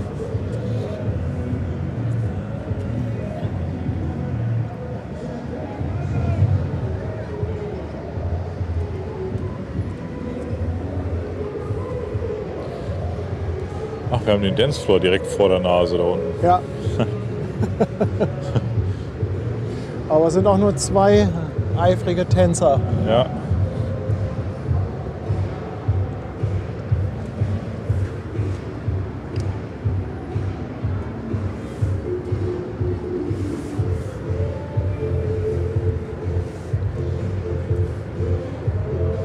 Ja, irgendjemand muss ja erstmal das eröffnen, ne? Und dann müssen die anderen sich dann trauen.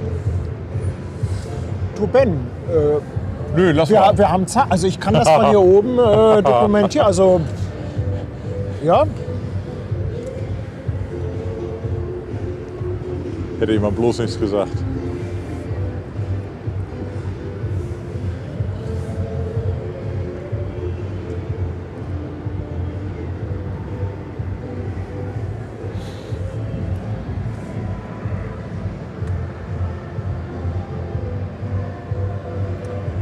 Schollinger, ich kann dir das nicht sagen, ob es morgen wieder pro Schiff ein Feuerwerk gab. Also letzte Cruise Days war ja vor 2 Jahren.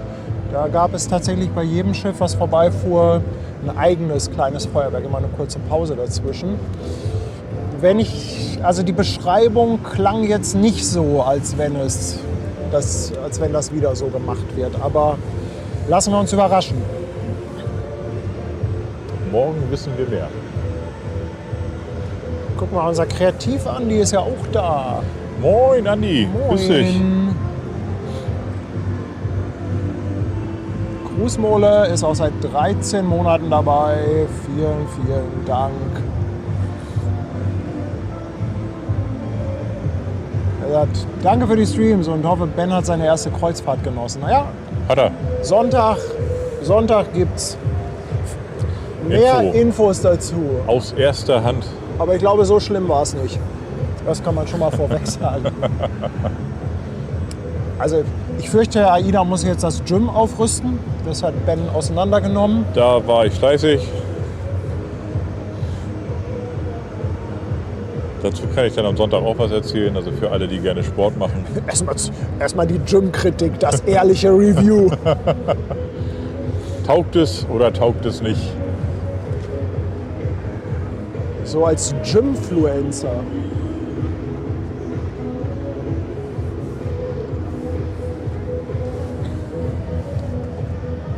Also generell finde ich gut, dass es sowas gibt an Bord.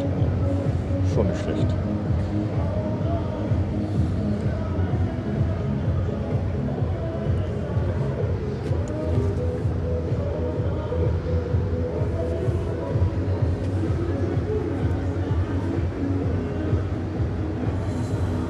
Ja, wenn ihr genau hinguckt, kann man hier so ein bisschen die ganzen kleinen Blaulichter sehen von den, ich wollte gerade sagen, Sportbooten. Naja, also eigentlich ist es das ja. Polizeisportboote, Also. ja. Im Grunde genommen ist es das.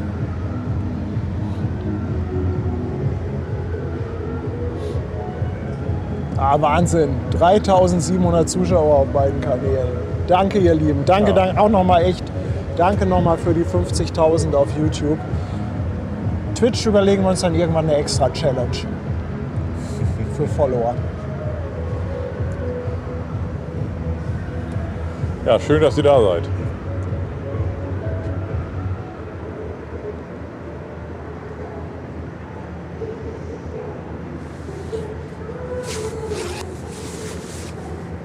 Ich mag das ja, wenn sich so ein Schiff da quasi durch Gebäude, ja Gebäude in dem Sinne, es ist es ja nicht, Kräne, aber durch die Hafenschuppen. Hafenkrane da durchschiebt.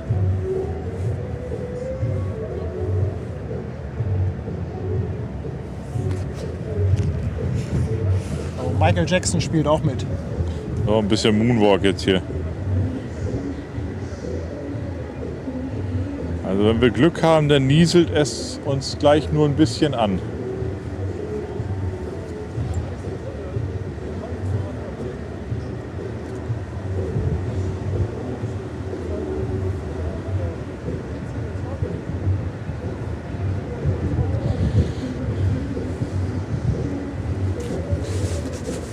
Also wenn wir es bis 20:20 Uhr geschafft haben, nicht nass zu werden, dann haben wir es hinter uns. Dann kommt da auch nichts mehr. Super. Ralle, nee, eine Drohnenshow gibt es diesmal nicht. Also habe ich auf jeden Fall nichts von gelesen, nee. Auch nicht.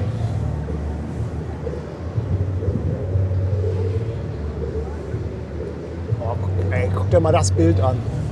Ben, hau mal ein paar Fotos raus, du. Oh, Nimm mal deine Knipsmaschine. ja gut. Dann wollen wir doch mal. Komm, hier, zack. Thorsten needs Vitamin C. Danke für 2 Monate. Möge das Licht mit dir sein. Danke, danke.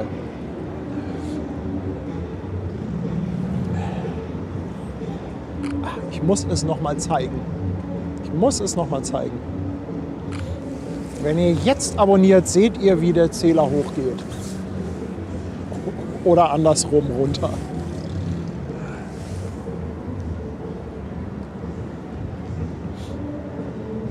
Nee, Ralle, keine Drohnenshow. Boah, guckt euch mal an, was das für eine Kulisse ist. Muss mal schnell ein Foto machen. Ach, kann ich ja jetzt mit der Kamera gar nicht. Egal.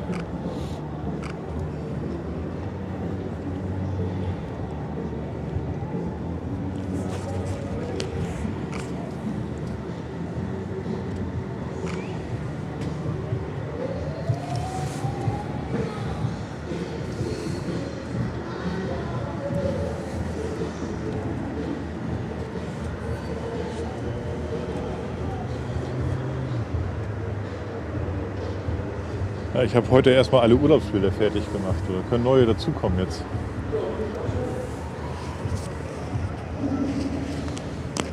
Ist es eskaliert oder hielt es sich in Grenzen? Also auf der AIDA habe ich am Ende des Tages noch 140 gehabt, die ich dann irgendwie gemacht habe. Das war für, Naja, für so war das ja auch private Fotoalbum. War ja Ne? auch nicht so lange die Fahrt. Und ihr hattet ja nur 2 Häfen. Eben.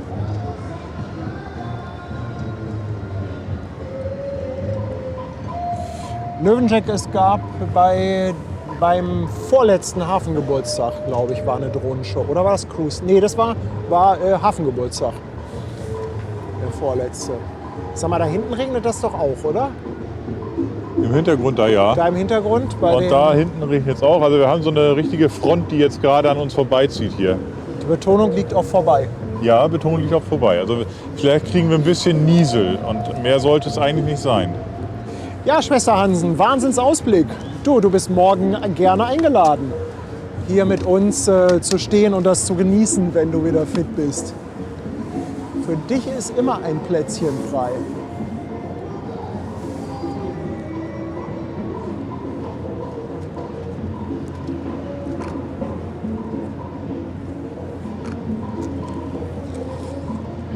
Geiler Blick, oder? Ja, also die Vasco da Gama wird gerade ein bisschen nass. Ja, ich merke auch gerade ein paar Tröpfchen. Kann sein, Ja. dass wir gleich einmal ein bisschen schirmen müssen. Aber es soll nicht viel sein.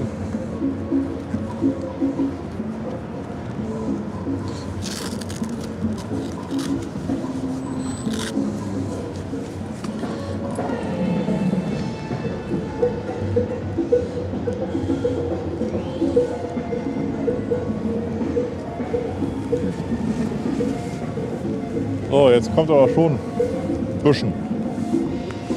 Ich glaube, wir nehmen jetzt mal den Schirm dazu. Ich verabschiede mich mal aus dem Chat, weil das decke ich jetzt so ein bisschen mit ab.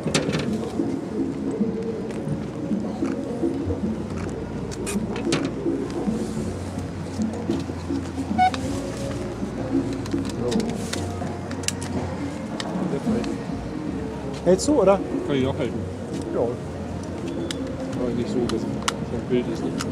Nee, du musst nur ein bisschen näher rankommen. Genau, dass wir das ganze Equipment so ein bisschen abgedeckt haben. Dann kann ich sogar wieder so ein bisschen in den Chat luschern.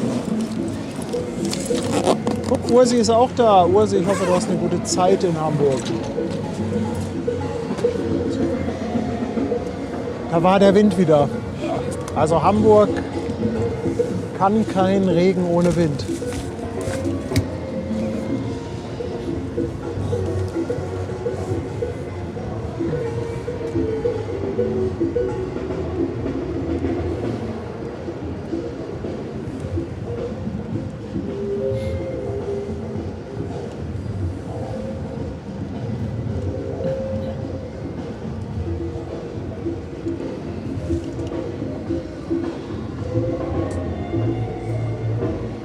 Aber stellt euch mal vor, wir hätten jetzt einfach nur einen wolkenlosen Himmel.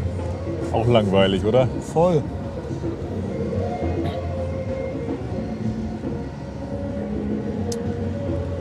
Ralle di Preziosa kommt, glaube ich, Sonntagmorgen, oder?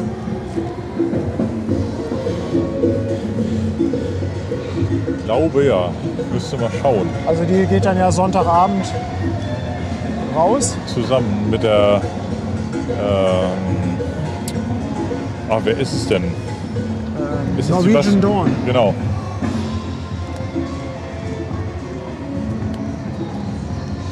Das funkelt richtig auf dem Wasser. Jürgen schickt 2 Euro für ein überdachtes, beheiztes, mobiles Studio. Also überdacht, beheizt, mobil. Das ist ja wie ein Überraschungsei. Ja, fliegt er weg oder wie? Soll ich nehmen? Man muss mit so einem Schirm dem Wind nachgeben, sonst fliegt man weg.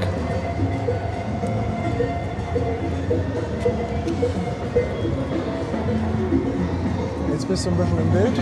Ja, geht wieder. Alles gut.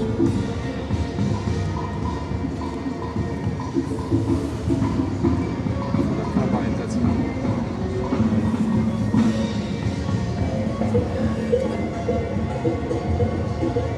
Mal Waves to Wonders schreibt, wir stehen Backbord an Deck.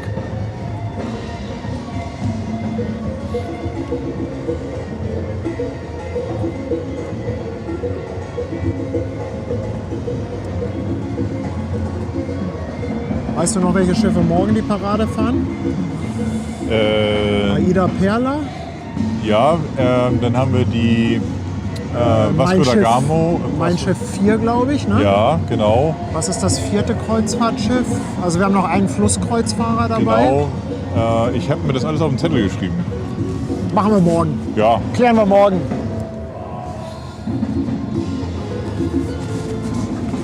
Oder es schreibt jemand in den Chat. ja Dauert warte, ich habe bestimmt das nicht gleich. lange.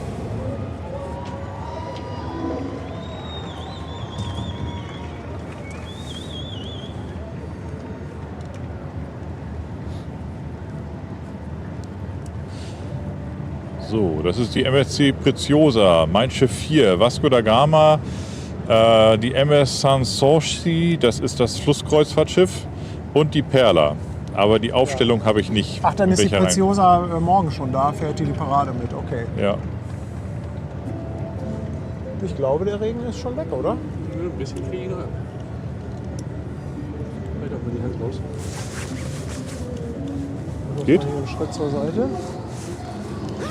Ich glaube, kannst du wegtun, den Schirm. Ja, ja. Ja, ja. Gut. Also wenn es das war, ist alles in Ordnung. So. Gut beschirmt.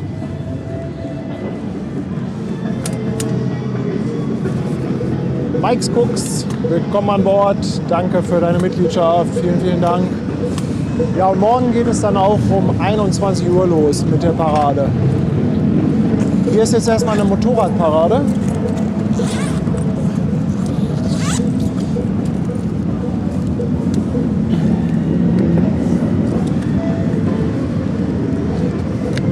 Haben wir jetzt auch noch Harley Days? Ja, irgendwie schon so ein bisschen.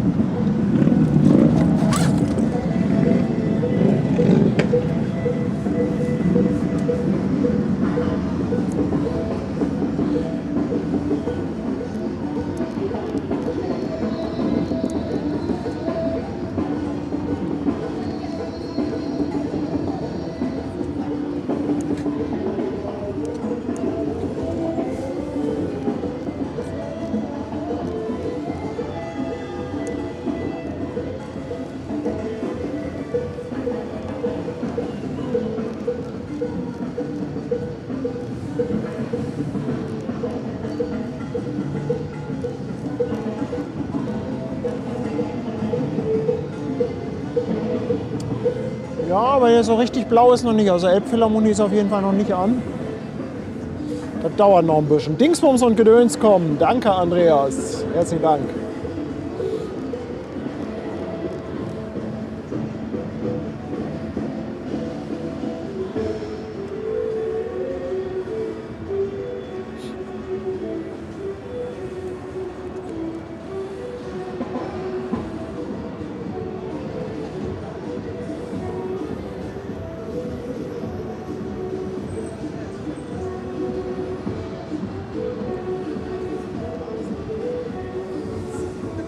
Jetzt gibt es noch ein bisschen was Orientalisches auf die Ohren.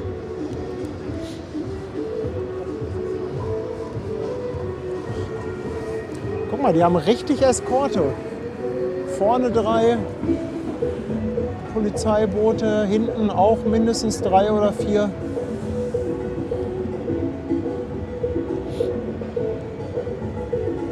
Naja.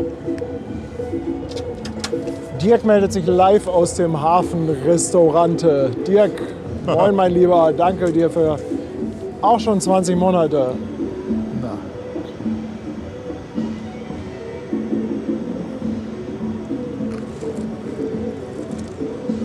Ja, andere Richtung ist schon ziemlich dunkel, also da dürfte auch bald dann das blaue Licht angehen. Für den Blueport.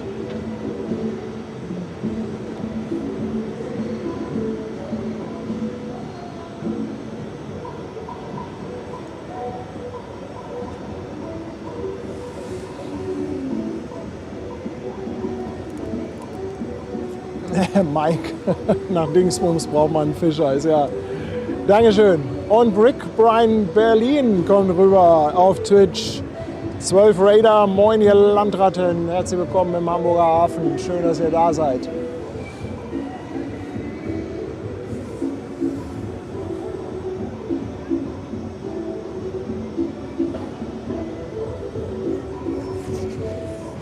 Marcel, willkommen an Bord. Danke für die Mitgliedschaft.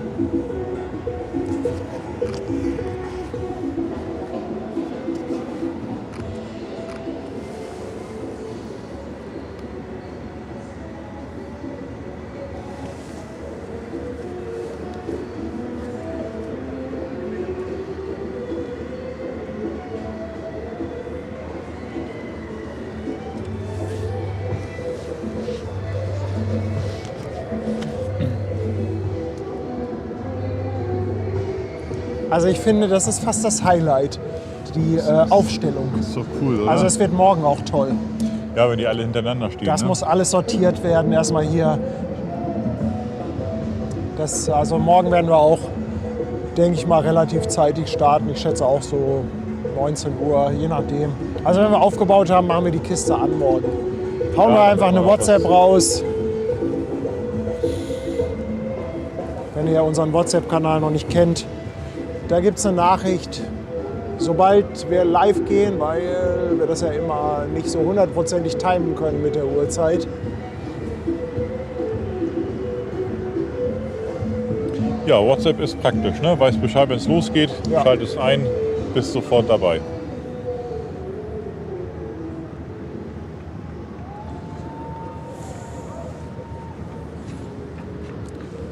Funkelt ja richtig.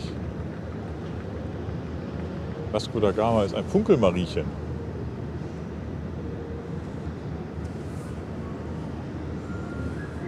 Irgendjemand hat doch gesagt, er steht auf der Backbordseite. Jetzt weiß ich natürlich überhaupt nicht wo. Und so richtig erkennen kann man einzelne Personen auch schwierig.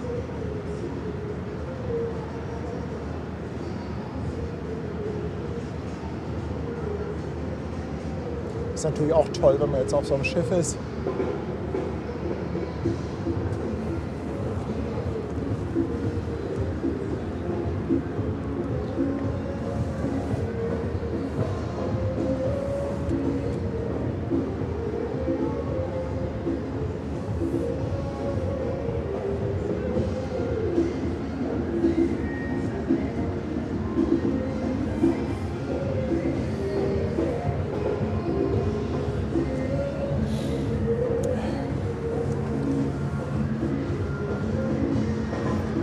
Für ein Knäuel Seemannsgarn. Danke Jürgen für 2 Euro. Dankeschön.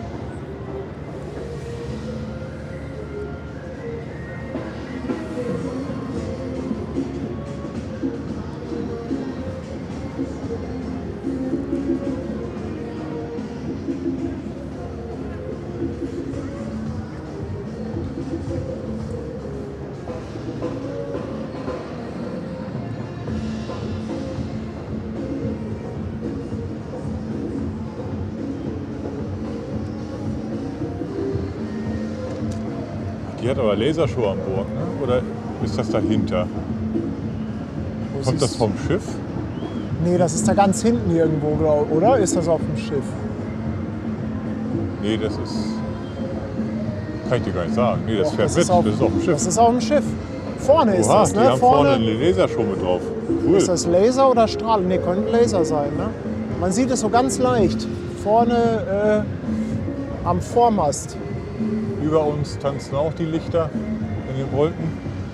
Das Stimmt, kannst du aber das nicht. kommt davon, ne? Ja, ja, das Ja. ist auf dem Schiff.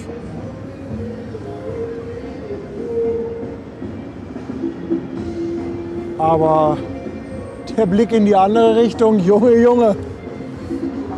Junge, Junge. Schöner Abendhimmel.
Ganz, ganz tolle Lichtstimmung, echt.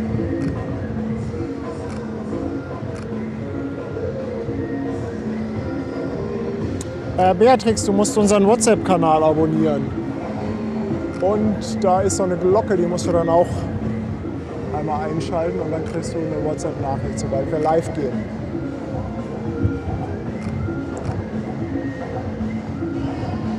Den Link hatte ich eben gepostet. Ja, hier war auch noch eine Frage, warum das nicht mit WhatsApp Business geht. Keine Ahnung. Ich kenne mich da nicht mit aus. Ich bin auch kein WhatsApp Business User. Oh, das sieht aber schön aus so. Ja, und jetzt macht auch die Elbphilharmonie mit.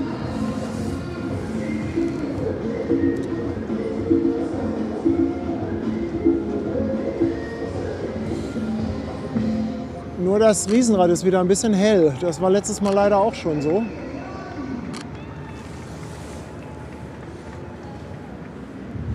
Ja, das Riesenrad ist ein bisschen sehr präsent, ne? Ja, das ist etwas sehr aufdringlich.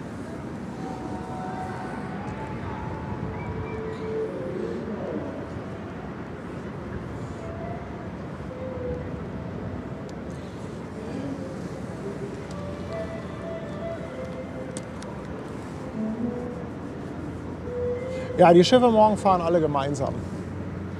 21 Uhr.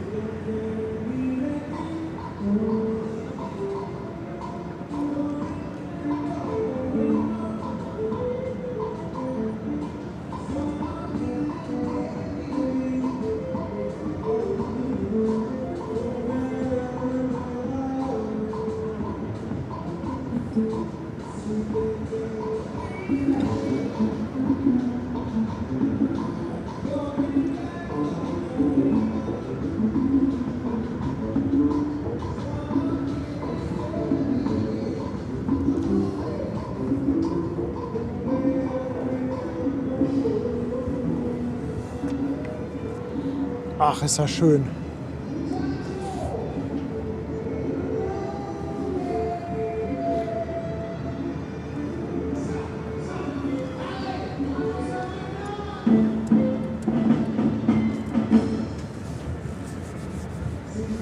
Also jetzt können wir, glaube ich, vom Blueport sprechen.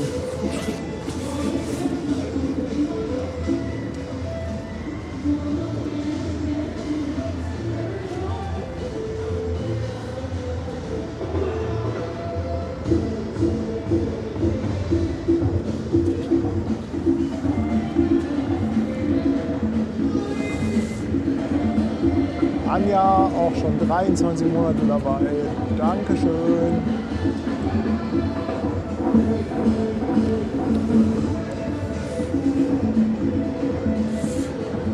Hans-Jörg, ich gebe dir absolut recht, der Spot ist ein Knaller, oder? Diese erhöhte Position hier, das ist echt richtig, richtig schön.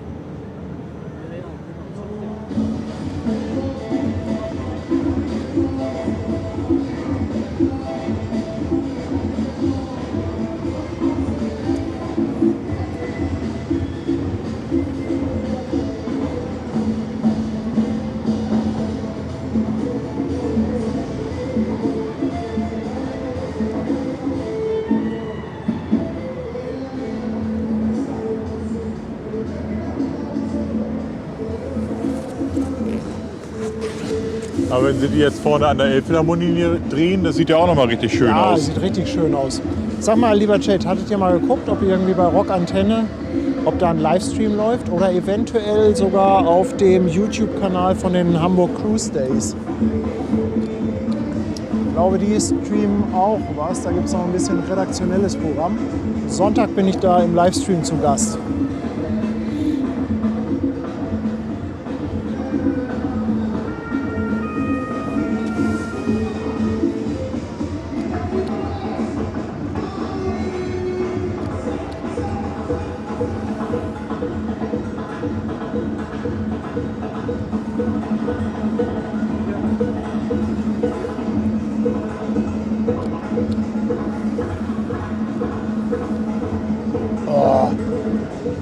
Richtig, richtig nice.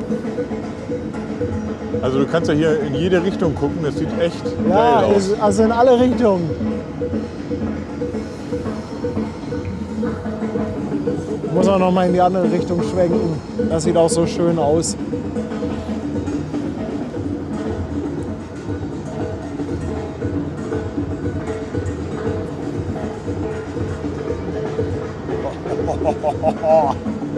Wahnsinn! Bernd, Dankeschön. 2 Euro. Danke, danke. Und Uwe ist jetzt auch bei uns dabei auf dem Fischmarkt. Welcome on board, lieber Uwe.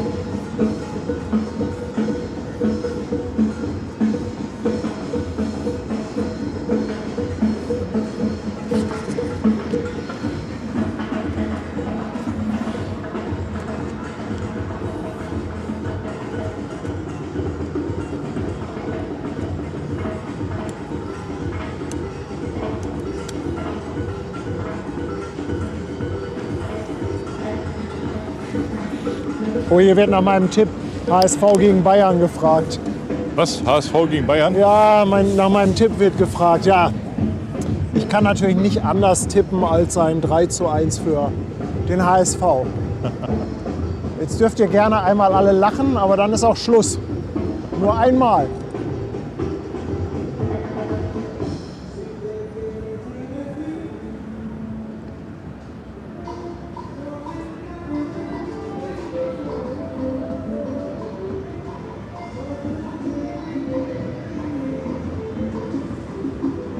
Ach, die haben schon aufgehört zu streamen. Ah, okay, ja, die haben tagsüber gestreamt. Hatten da auch ein paar redaktionelle, vorbereitete Beiträge und so. Die haben direkt unten von der Jan-Fedder-Promenade gestreamt. Hier, Rockantenne. Ja. Die haben schon vor einer halben Stunde oder so aufgehört. Ja, aber das passt. Ne? Also wir sind ja auch mit den Cruise Days in Kontakt. Haben ja auch die Genehmigung bekommen. Blueport ist ja so eine rechtliche Sache. Das ist ja schon seit Jahren ein Diskussionsthema.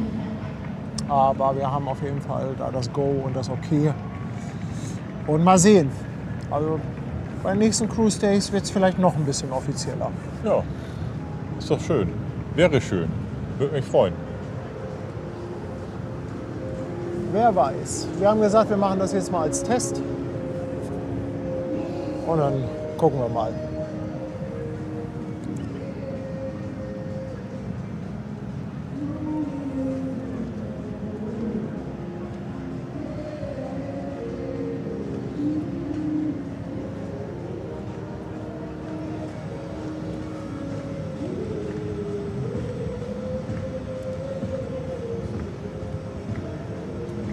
Ist das denn live, wenn du interviewt wirst? Ja. Also eigentlich, ja, da müssen die auf 2 Bildschirmen gucken, die Zuschauer. Wenn du dann mit Kirsten also ich weiß nicht, was da besser ist. Also Ben und Kirsten wollen Sonntag ein bisschen über ihre Kreuzfahrterlebnisse erzählen. Also da stinken wir ab. Aber das geht auch nur ganz kurz. Ich muss da ja erst hin. Also ich muss ja vom Fischmarkt zu den Landungsbrücken. Ich gucke mal, ob ich das mit dem E-Roller oder so mache. Oder ich frage mal Elas, ob die mich fahren. Ja, am Fischmarkt immer eben kurz einsteigen und dann weiter. Genau. Ne? Und das geht maximal eine Viertelstunde, das Interview mit mir. Und dann muss ich wieder zurück. Ja. Oh, die Zeit werden wir überbrücken. Speedy, Dankeschön für 8 Monate auf Twitch. Danke, danke.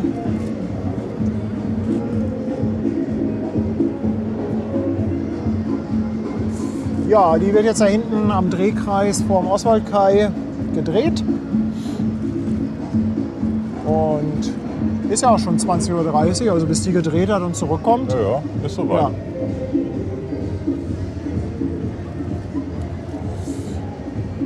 Mike's Cooks, ich danke dir vielmals. 2 Euro, Dankeschön.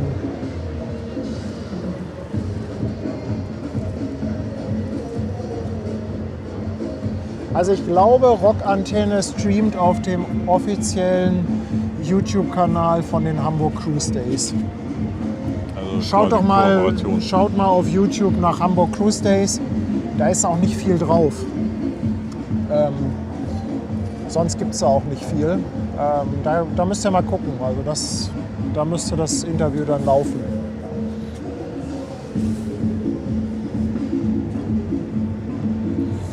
Ach, Thomas ist auch wieder da. Liebe Grüße nach Berlin.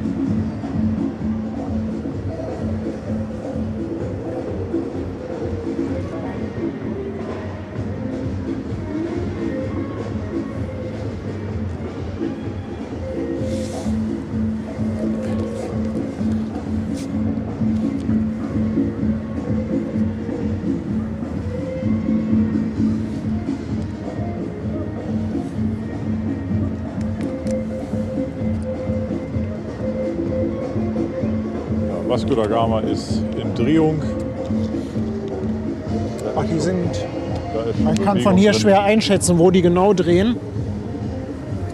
So lang ist sie ja nicht. Ich kann das sehen, dass die da hinten schon am Aber Wenden es ist sind. ungefähr am Oswaldkai, ne? Da Ja, wo, genau.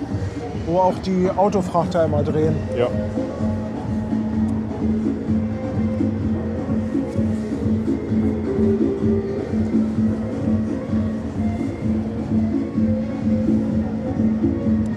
Florian, heute gibt es auch Feuerwerk. Also angeblich ein blaues Feuerwerk.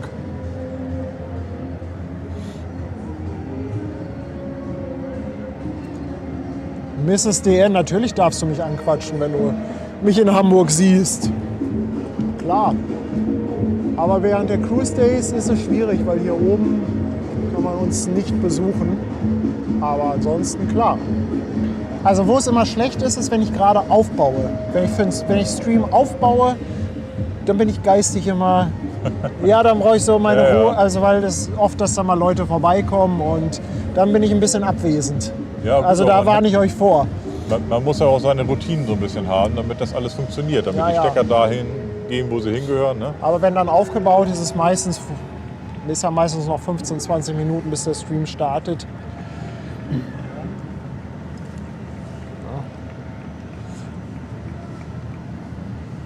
Hafenpüppi, moin und lieben Dank für die 5 Euro. Vielen, vielen Dank.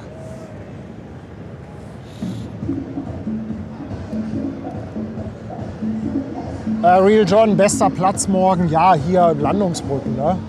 Klar. Also irgendwo hier Stintfang könnte auch ganz gut sein. Da steht man ein bisschen erhöht. Ja. Entweder ganz oben oder unten gibt es ja noch so eine Terrasse. Da kann man sich hinstellen. Das müsste auch ganz gut sein, denke ich mal. Ja. Früh Ja, genug alles- da sein. Ich könnte mir vorstellen, dass am Morgen richtig knackig voll wird. Hier Hotel Hafen Hamburg kann man sich auch hinstellen.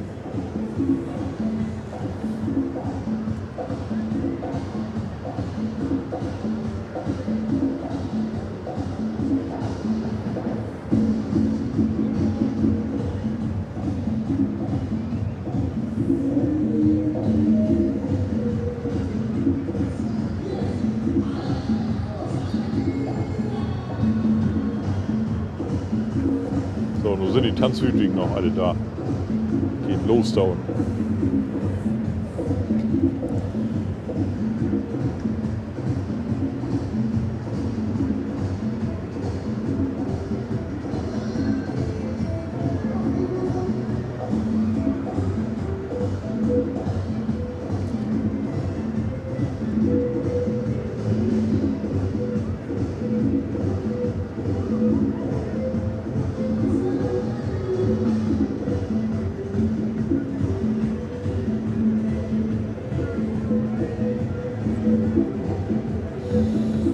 Ja, bald geht's los. Bald geht das Ja. los.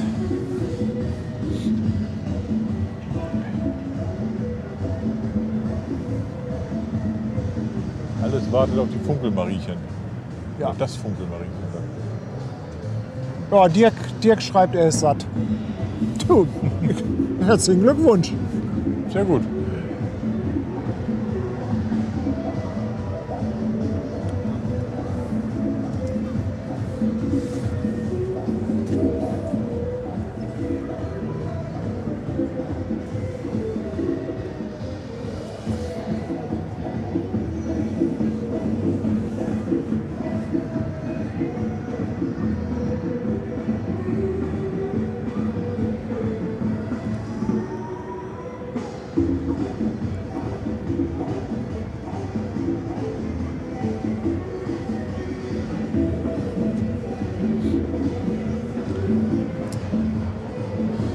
Jürgen haut noch eine Mitgliedschaft raus. Danke, Jürgen. Und Seren, eine 20er Subbombe.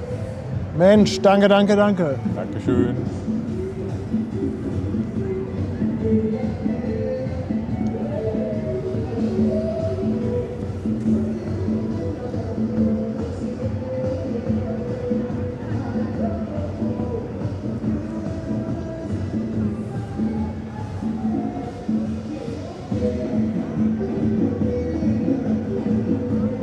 Ursi, die genaue Reihenfolge für die Schiffe morgen bei der Parade habe ich jetzt nicht im Kopf. Das hatte eben schon mal jemand in den Chat gepostet. Ich weiß auch gar nicht, ob die offizielle Reihenfolge schon bekannt ist.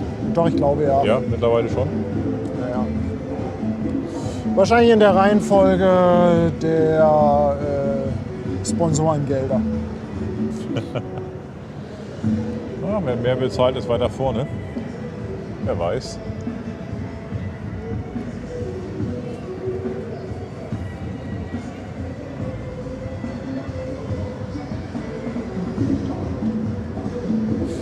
Der Ostseejunge ist auch schon 2 Monate auf Twitch dabei. Danke dir für deinen Sub.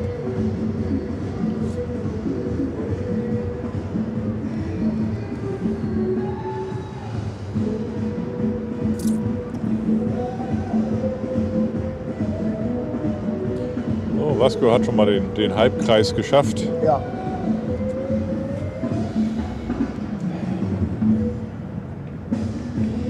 Thomas Seifert, danke für die schönen Bilder von einem immer stillen Zuschauer. 300 €. Ah, Dankeschön. Ben, da können wir Wahnsinn. uns heute noch mal richtig einen Ja, du, da hinten hinter ist die der, Binden kippen, da oder? hinten ist der Kiez. Los geht's, Da ne? gehst du heute noch in den Schellfischposten, da? Mensch, Thomas, Dankeschön. Ina lässt den Hahn laufen. So.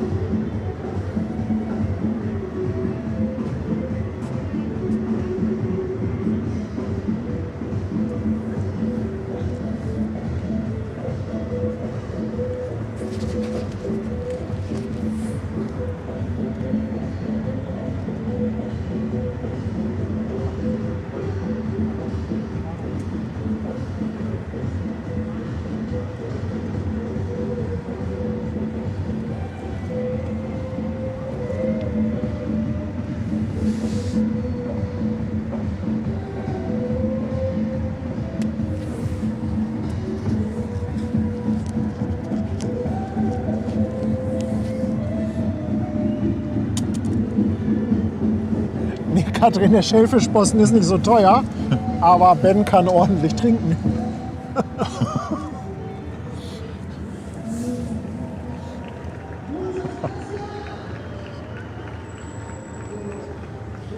Tja, die Masse macht's, ne?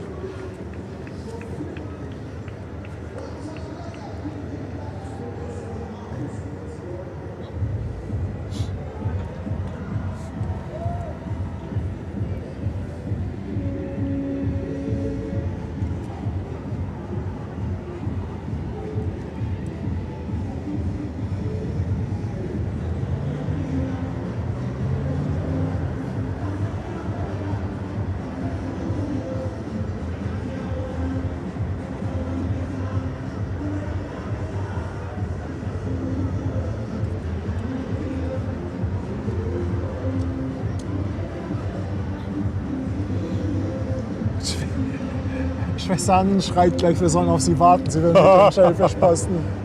Ja, Anja, zieh dir was an. Wir nehmen dich mit.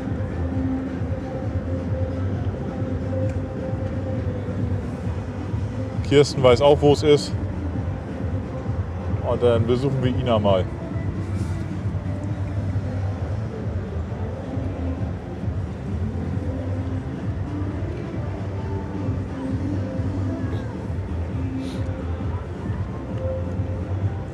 Ja, hier ist auch alles gesperrt.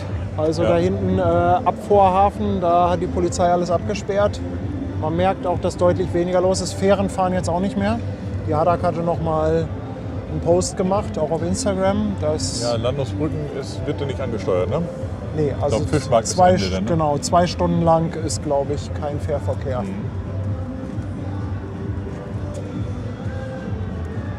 So, So, Drehung ist fast vollendet. Thorsten grüßt aus NRW an das gesamte Hamburg-Hafen Live-Team. Ihr seid spitze. Danke, Thorsten, für 18 Monate. Dankeschön. Also, hier ist nochmal die Reihenfolge der Schiffe. Mein Schiff 4, Aida Perla, MSC Preziosa, Vasco da Gama, MS Sans Souci.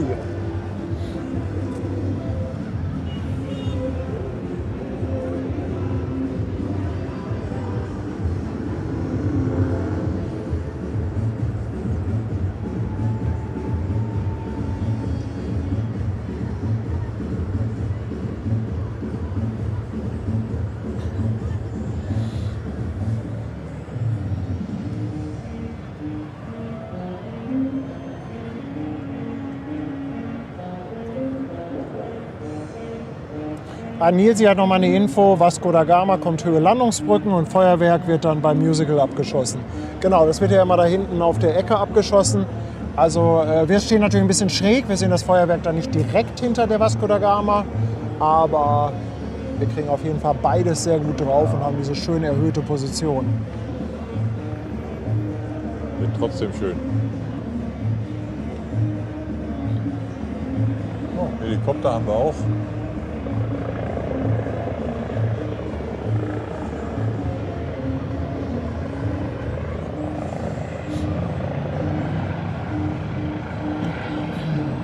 Fliegende Drohnenkontrolle. Ne? Ja. Das ist die Libelle, oder? Ich glaube ja.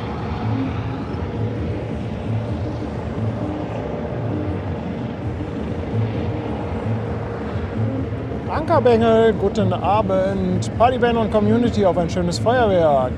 5 Euro Superchat. Danke, mein Lieber.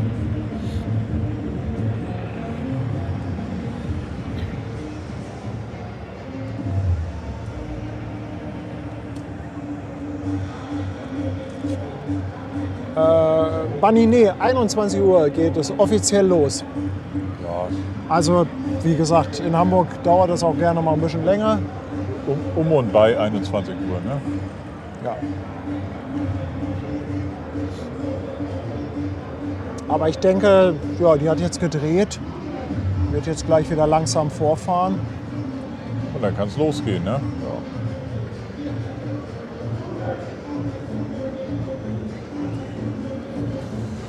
Ja, da wo das Feuerwerk abgefeuert wird, da ist es jetzt natürlich stockduster. Ich weiß gar nicht, ob man da irgendetwas sehen kann. Das müsste hier sein. Da unten. Ja, bist du genau drauf. Also man Ja, sieht es auch ein bisschen reflektierender. Da auf der Ecke irgendwo. Der Fokus mag das aber gar nicht. Ja, hat nichts, Ist woran ihm er sich zu orientieren dunkel. kann. Ne?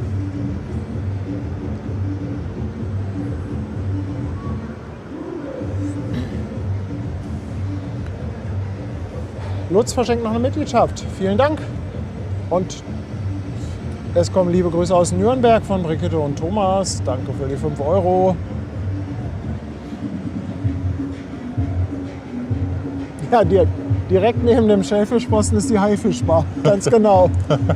Tja, Kannst du immer hin und her.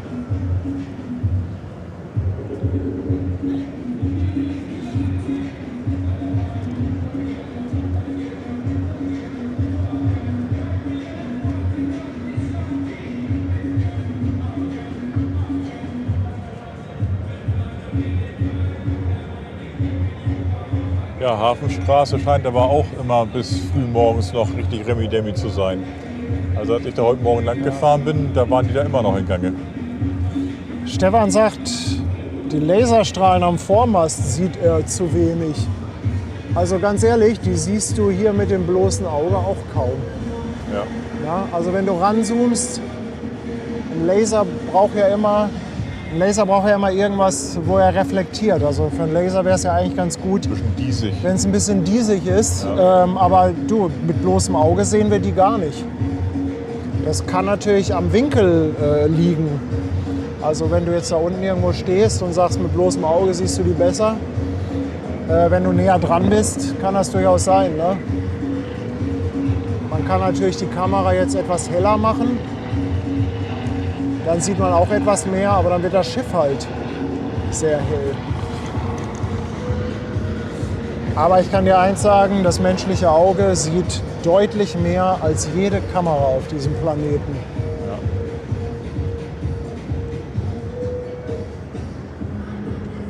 Ja, das menschliche Auge ist schon so ein Wunderwerk. Ja, ja. Also du musst dich halt mit der Kamera immer auf irgendetwas einschießen von der Helligkeit. Ja. Und gerade LED-Beleuchtung ist extrem hell. Die überstrahlt natürlich das Ganze so ein bisschen. Und da muss man immer irgendwo so ein Mittelding in der Belichtung finden. Schlampinchen ist da, 5,99 für die tollen Aufnahmen. War vor kurzem in Hamburg so eine tolle Stadt. Oh ja, Schlampinchen, ich finde auch super schön. Ja, genau, Sebastian sagt auch, das sind eher Moving Heads als Laser. Ich glaube auch, dass das keine Laser sind. Ne? Das sind im Prinzip so Spots. Ja, so Spots, Moving Head sagt es ganz gut. Ne? Das sind so runde Köpfe, glaube ich, ja, mit einer Art Spot, sehr, sehr stark gerichtet, der Strahl. Laser sieht anders aus. Laser ist auch heller. Also im Prinzip wie so ein Flakscheinwerfer, unbeweglich. Ja, wie so ein Suchscheinwerfer. Ja.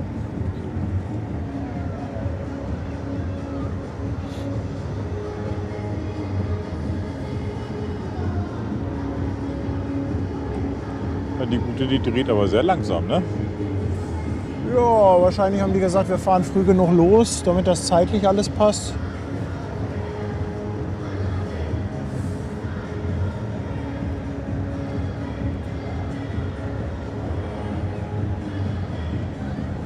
Melli und Jörg wissen es ganz genau. Das sind nämlich Fächergobos auf Moving Heads. Aha, ja gut. Ein Fächergobo. Wusste ich's doch. War mir doch gleich klar. Ach Mensch, Fachmann. Ach Mensch. Was rede ich hier für einen Blödsinn? Aber Gobos kenne ich tatsächlich noch. Ich habe ja diese Dedo-Lights, habe ich ja viel in der Fotografie und zum Filmen eingesetzt. Und die Dedo-Lights, da konntest du ein Gobo vorsetzen. Und Gobos waren toll, da konntest du halt mega Projektionen mitmachen. Also Gobo sagt mir in der Tat was.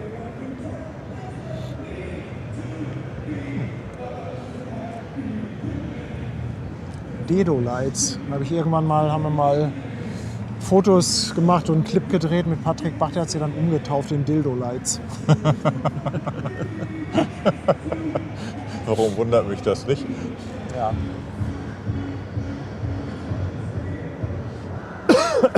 So, jetzt geht's los mit YMCA hier. Ja, Leute, tanzt zu Hause mit. Astreine Choreo.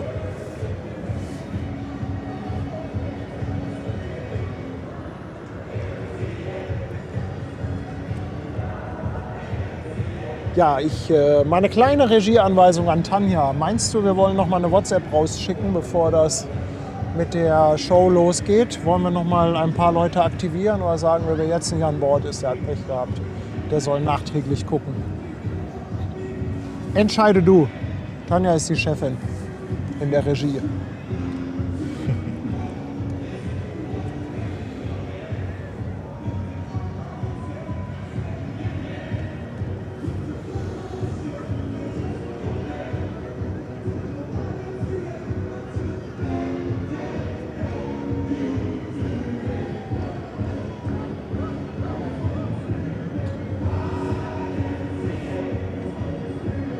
Sieht ja schon cool aus, ne?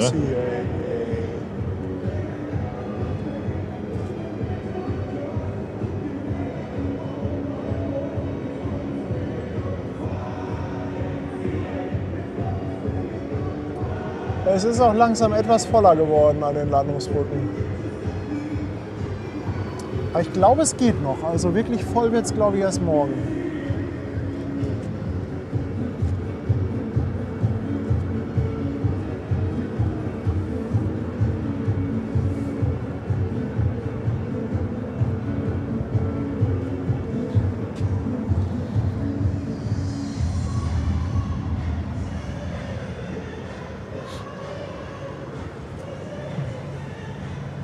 Also so schlecht ist der DJ nicht, muss ich sagen. Ich finde auch.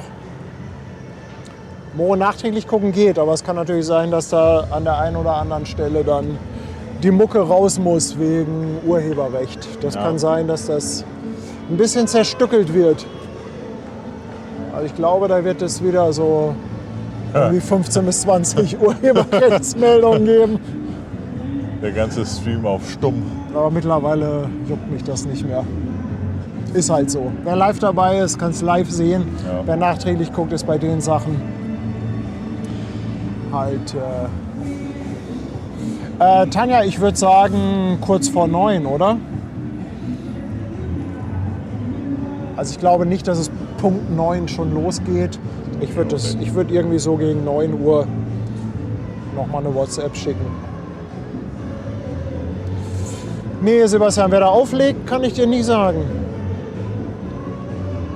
Hast du denn deine Kamera vorbereitet, Ben, dass Also wir ich hab ein paar jetzt- schöne Fotos bekommen? Oder überlässt du das heute auch René und Martin? Die machen das gut. Ich bin auch. Ne? Also ich habe sie jetzt vorbereitet für die Vasco da Gama, wenn sie jetzt an der Elbphilharmonie vorbeizieht. Das hätte ich ja gerne. Und dann habe ich ja immer noch eine halbe Stunde, bis es losgeht.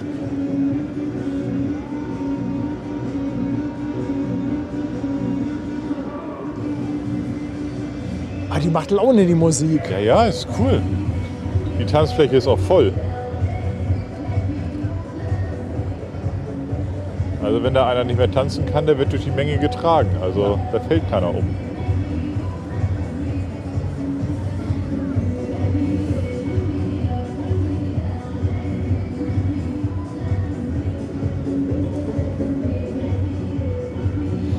Ja, das Feuerwerk wird von der anderen Elbseite gezündet. Also ein Stückchen weiter rechts von dem Musical Boulevard.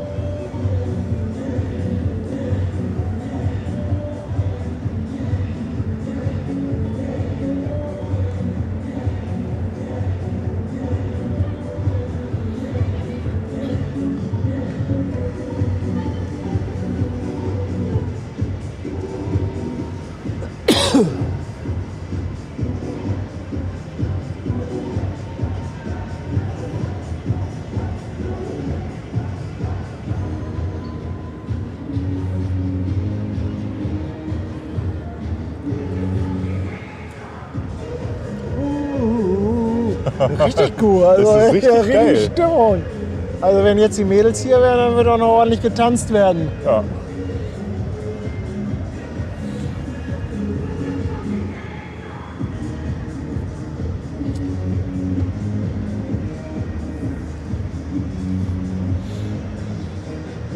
Ja, also den dürfen Sie gerne öfter mal arrangieren.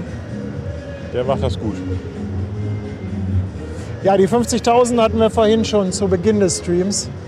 Ich hatte extra etwas eher gestartet, weil uns nur noch 4 oder 5 fehlten. Und ich wollte, dass es unbedingt im Stream passiert und nicht davor. Ja. Heute den ganzen Tag über sind schon immer wieder welche dazugekommen. Und ich dachte mir, nein, das kann doch nicht sein, ich will doch im Stream feiern. Also wenn ihr jetzt später dazugekommen seid, am Anfang des Streams haben wir ordentlich gefeiert. Da hat es richtig gekracht. Ja, 50.000. Check. Bald haben wir das HSV-Stadion voll.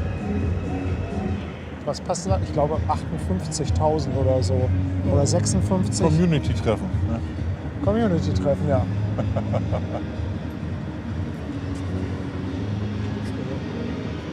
Ach, guck an. Ist er noch in Gang oder oben? Nee. Lustig. Heli, ne? Ja. So, da wollen wir mal was versuchen. Vielleicht gibt es ja noch ein schönes Bild.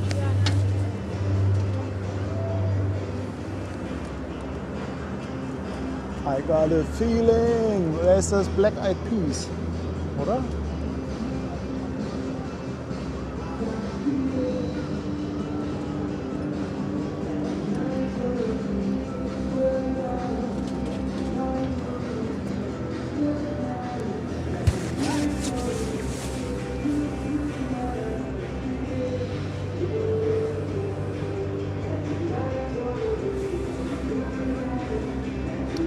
sieht man die ganzen Blaulichter von den kleinen Polizeibooten.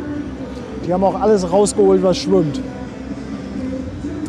Nipa G, herzlich willkommen auf der Reeperbahn. Danke dir vielmals.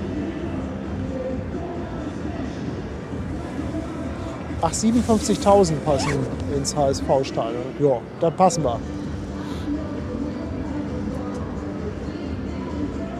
Ja. Respekt, was ihr da für die 50.000 auf die Beine gestellt habt. Hafen komplett in Blaupartymeile und Feuerwerk. Ja. Ja, nicht ganz für uns, aber wir können ja mal so tun, als ob. Also ich finde, bei 100.000, da müsste ich eigentlich mal ein Feuerwerk organisieren. Wir haben ja jetzt einen super Kontakt zu Rohrfeuerwerk und dem Johannes. Ich muss ihn mal fragen, was es da für Auflagen gibt, wenn ich mein eigenes Feuerwerk im Hafen veranstalten möchte. Ja, Eckart, das Feuerwerk ist gleich live.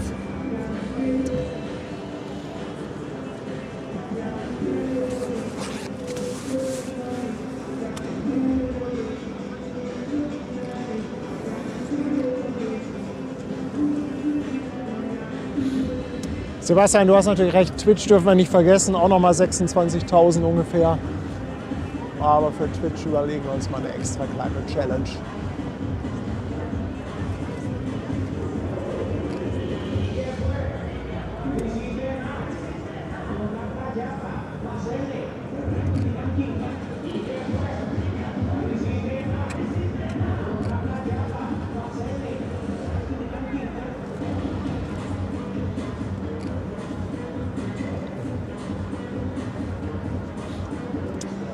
Harry de Jong, ich danke dir vielmals. 8 Monate für deinen Sub. Dankeschön.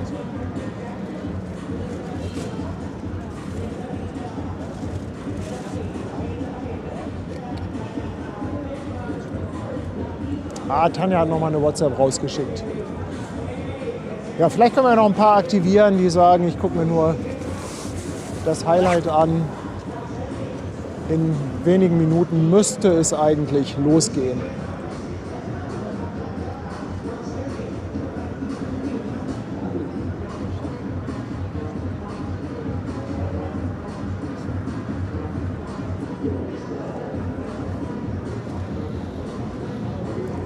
Darkus, was für ein sensationeller Eskalationsstream. Dankeschön für 2 Euro.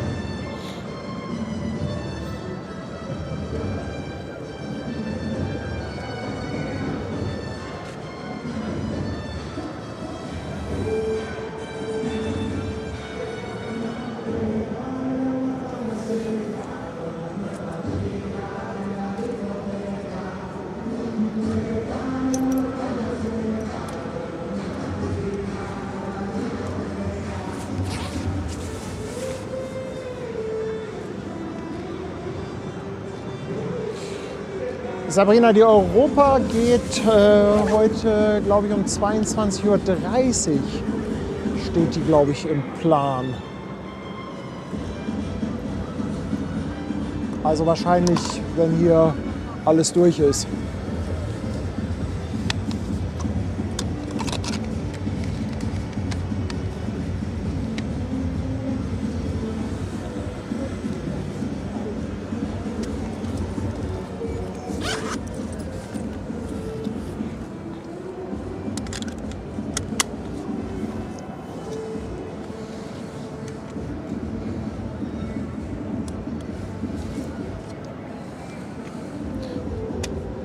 Also ich wäre soweit.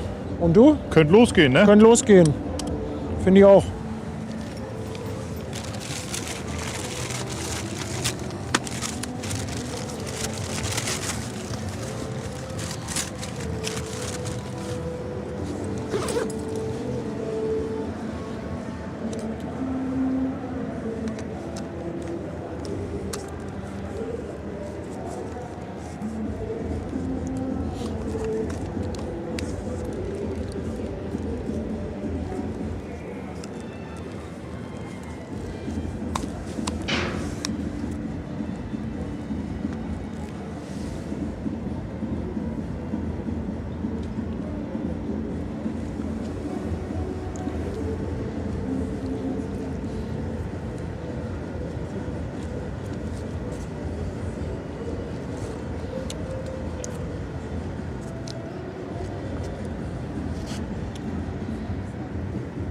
Hey, Officer Snickers ist da.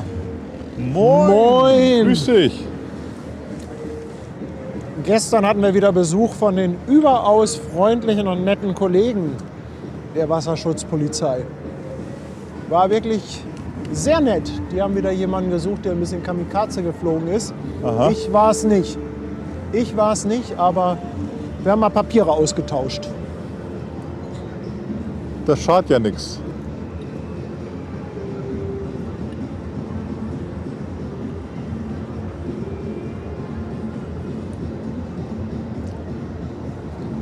Ja, heute ist Flugverbotszone hier. Also der ganze Bereich von hinter, also ungefähr vom Westfield Center bis ja, so Vorhafen die Ecke, ist alles komplett Flugverbotszone. Aber hey, Leute, aus der Position, ich weiß gar nicht, was wir mit der Drohne noch machen sollten.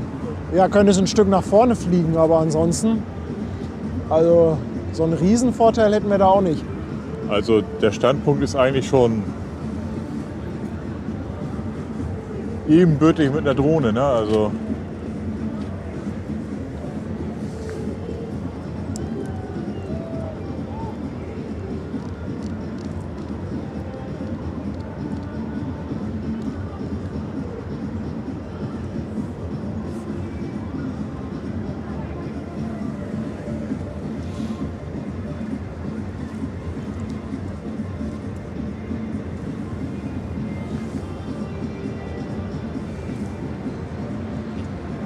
Ach, das war vorgestern. Ja.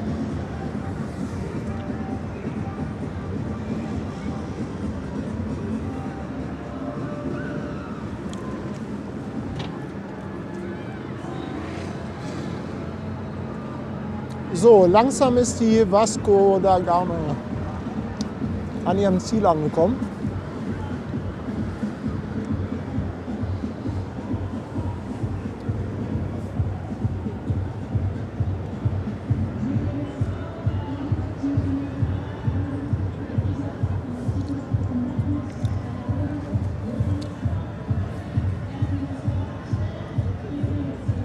na, crashen die noch da oben?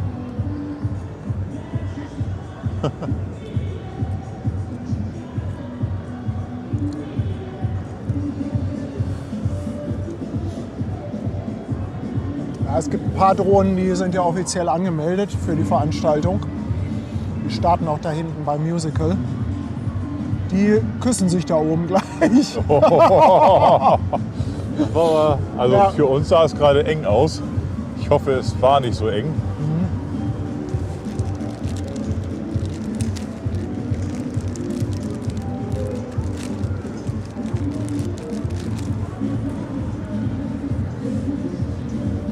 Einfach, wenn du exklusive Bilder willst, musst du den anderen einfach runterholen. Ne?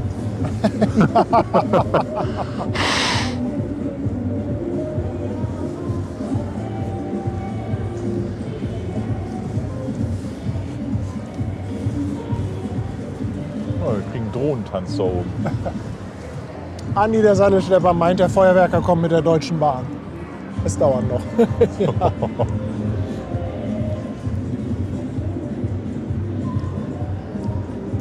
Ja, ich fürchte, die schalten das Riesenrad nicht ab für das Feuerwerk.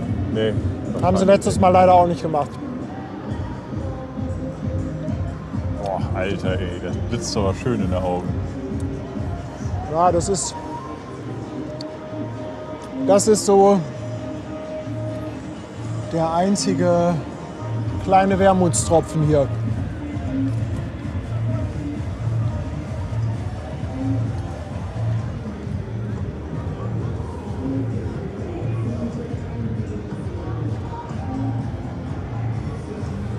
Müssen wir mal gleich gucken, wie wir das möglichst gut einfangen. Ah, ich bin mir ziemlich sicher, das kriegen wir hin. Ist er hier schon noch komplett Weitwinkel? Ja, kleine? musst du mal gucken, also wir müssen die Kamera gleich mal, wenn es losgeht, einstellen.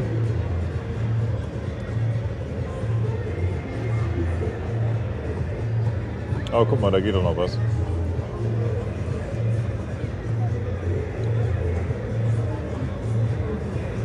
Es gibt jetzt hier vorne. So.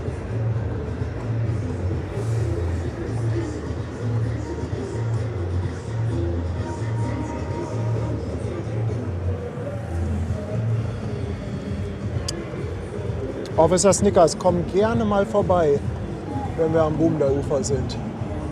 Bring alle Kollegen mit. Ich sag vorher Schwester Hansen Bescheid. Ich glaube, die möchte so gerne mal ein Selfie haben mit 2, 3 Polizisten. Ja, warum nicht?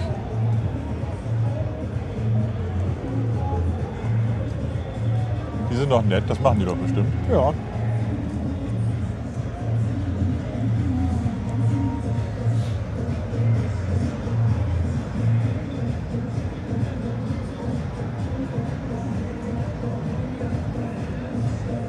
Das Selfie mit dem dänischen Soldaten durfte ich ja nicht machen.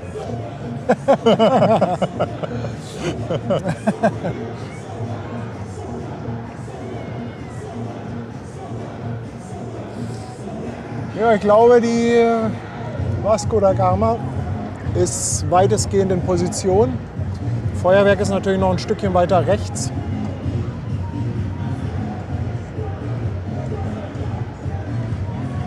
Ja, aber die können das doch auch ein bisschen ausrichten, wie sie schießen, ne, oder?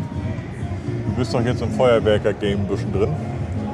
Hat dir das mal einer erklärt, wie das so Ja, läuft? du musst aber bedenken, dass die ja, also die machen die Show ja in Richtung Landungsbrücken.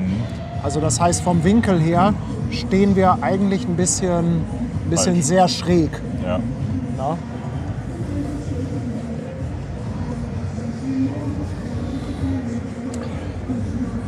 Wunderbare Streams immer. Dankeschön, Marie. Nee, Meta. Dankeschön, Meta. 25 € per PayPal. Vielen, vielen Dank. Dankeschön.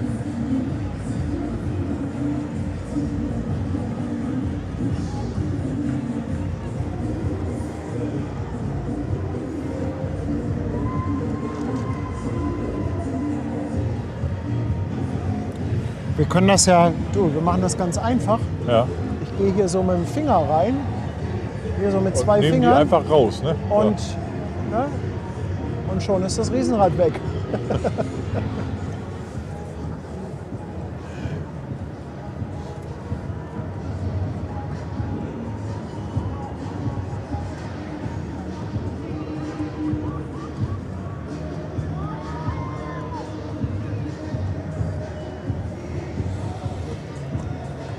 Ja, aber schon eine sehr geile Kulisse, ne? Ja, also, das ist toll. nett.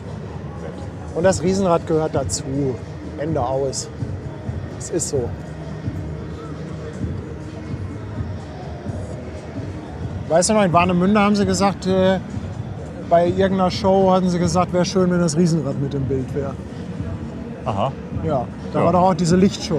ja, richtig. Ich Irgendwer hatte erinnere mich noch ja, mit dem Schiff mit den Augen. ja. Ja, also es müsste eigentlich jeden Moment losgehen mit dem Feuerwerk, ihr Lieben.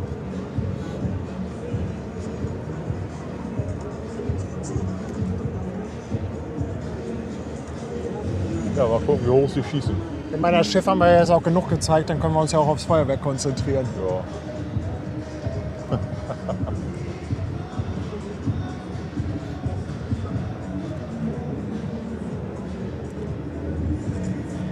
Aber das sieht ja auch cool aus, ne? Wo die Schiffe da vorne alle warten. Ja, kann ich auch noch mal zeigen. Aber einmal. Warte, Platz.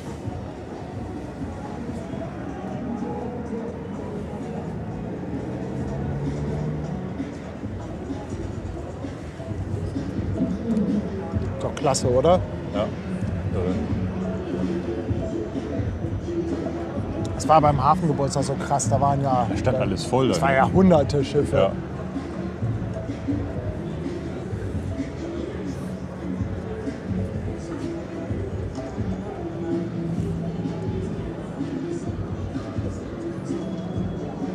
Genau, Markus. Erst ein Riesenrad zu 50.000 bestellen und dann meckern. Nein, ich meckere ja nicht. Ich finde, es gehört dazu. Es ist halt sehr prägnant, es ist halt sehr hell. Aber wie gesagt, wir können uns ja auch gleich aufs Feuerwerk konzentrieren. Schiff haben wir ja auch jetzt uns echt schon eine Stunde hier angeguckt. Alles gut. Das ist halt Hafengeburtstag. Cruise Days. Bin schon wieder im falschen Film. Der kleine Der Hafengeburtstag. kleine Hafengeburtstag. Weil wir ja dieses Jahr beim Hafengeburtstag gar kein Kreuzfahrtschiff hatten. Ja, vor der Hafengeburtstag war ja hier AIDA noch. Ja. Oder hatten wir eine AIDA? Hatten wir ein Kreuzfahrtschiff da liegen? Also ich weiß, eins wurde ja mit Lichtern noch angestrahlt. Stimmt, an dem einen Abend lag eine AIDA, glaube ich, im Hintergrund. Das kann sein, ja. Ja. Also ich weiß, da hatten sie irgendwie mit Spotlights noch drauf gerichtet Ja, und so. genau. Und ansonsten hatten wir, glaube ich, auch zweimal Bühne.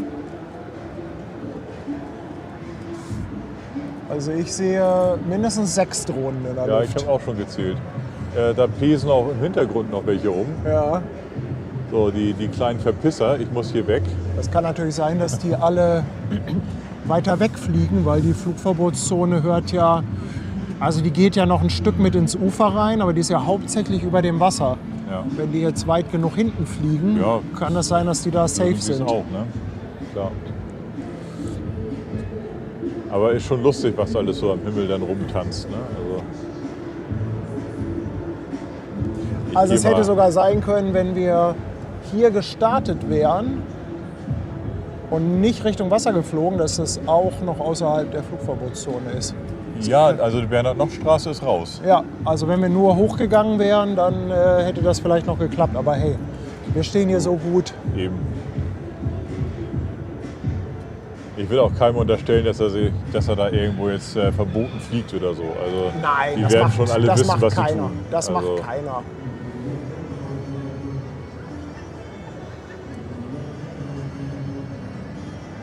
Aber das ist manchmal schon echt, aus der Entfernung kann man das natürlich nicht abschätzen, wie dicht die wirklich beieinander sind. Aber manchmal sieht das so aus, als wenn die sich da gleich gegenseitig runterholen.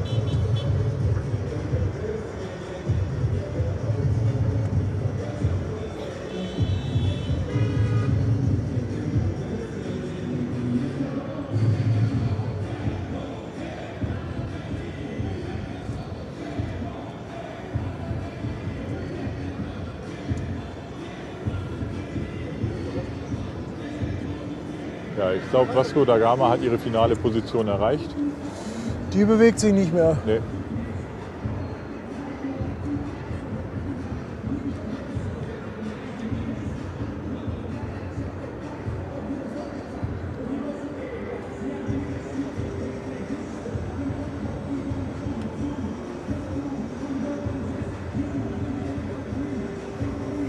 Ich meine, auf der anderen Seite, wenn du mit deiner Drohne da hinten stehst und hast die große Mavic mit einem 136er Tele, geht das bestimmt auch. Brauchst ja fürs Feuerwerk gar nicht unbedingt ein Tele. Nee, du musst ja eh nach oben. Ja.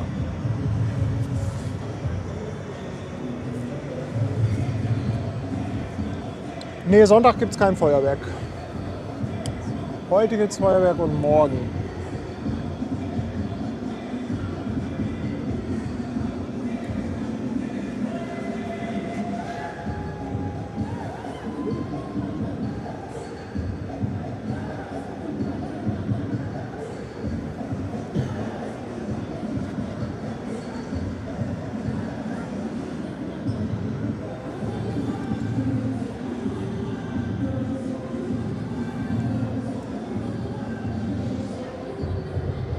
Sponti ist morgen live dabei. Danke für 2,49.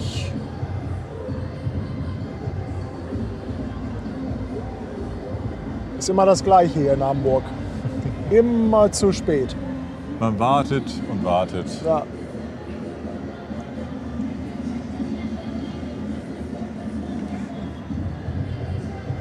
Ja, das war doch beim vorletzten Hafengeburtstag, da hat der NDR dann sogar die Übertragung abgebrochen, mitten im Feuerwerk. Die haben auch später gestartet und da hatte der NDR auch noch live was übertragen und haben mitten im Feuerwerk aufgehört. Aha. Ja, weil die so spät gestartet hatten und das passte wahrscheinlich nicht in den Sendeslot rein. Ach so, okay, das kann natürlich auch sein. Ich dachte, die hatten aber auch so ein irres Problem mit ihrer Verbindung. Ja, die ganzen Außenkameras, die ganzen mobilen Kameras gingen alle nicht mehr. Sind alle ausgefallen.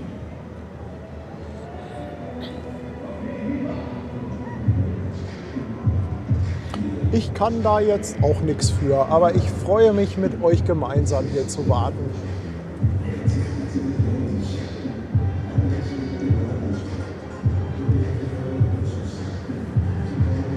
Guck mal, da sitzt auch in jeder Gondel einer drin und alle warten darauf, dass das Feuerwerk losgeht.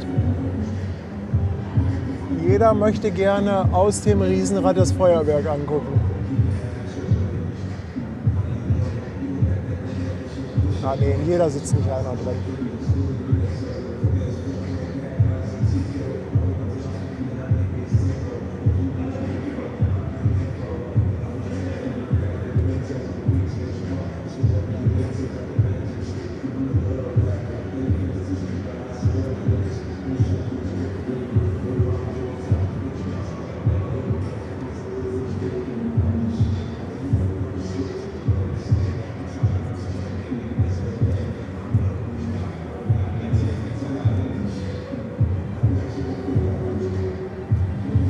$100 Toy kommen vom D. Badberg auf Twitch. Dankeschön.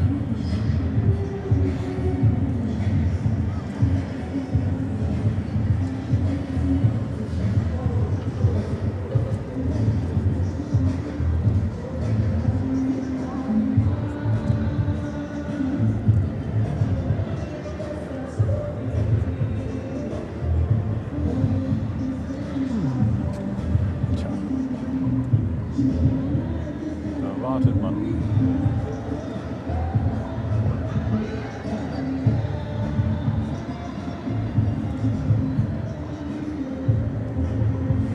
Morgen geht das bestimmt auch später los. Bis die alle aufgestellt sind, die Schiffe. Ja. Wahrscheinlich schon. Aber dann haben wir wenigstens ordentlich Beifang, das passt doch. Ja.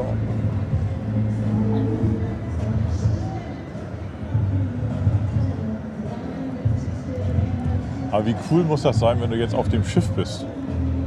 Auf der Vasco da Gama. Vasco, ja. Ich glaube, das ist echt geil.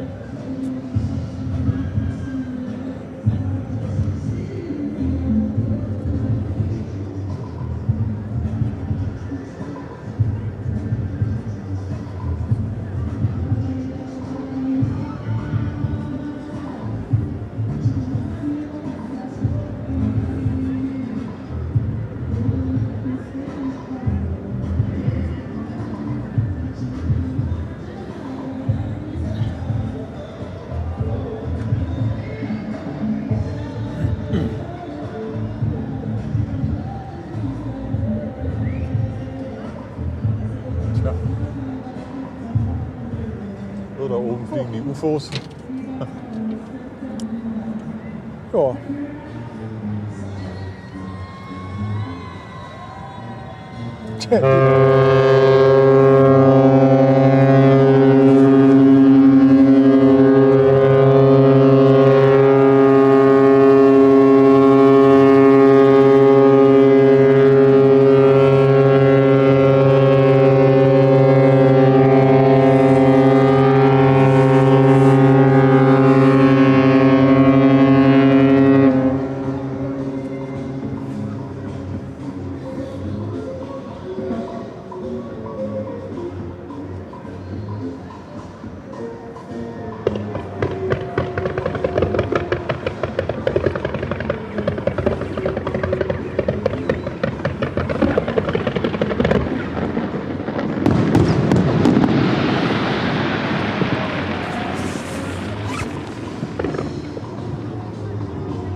Ich glaube, das war's.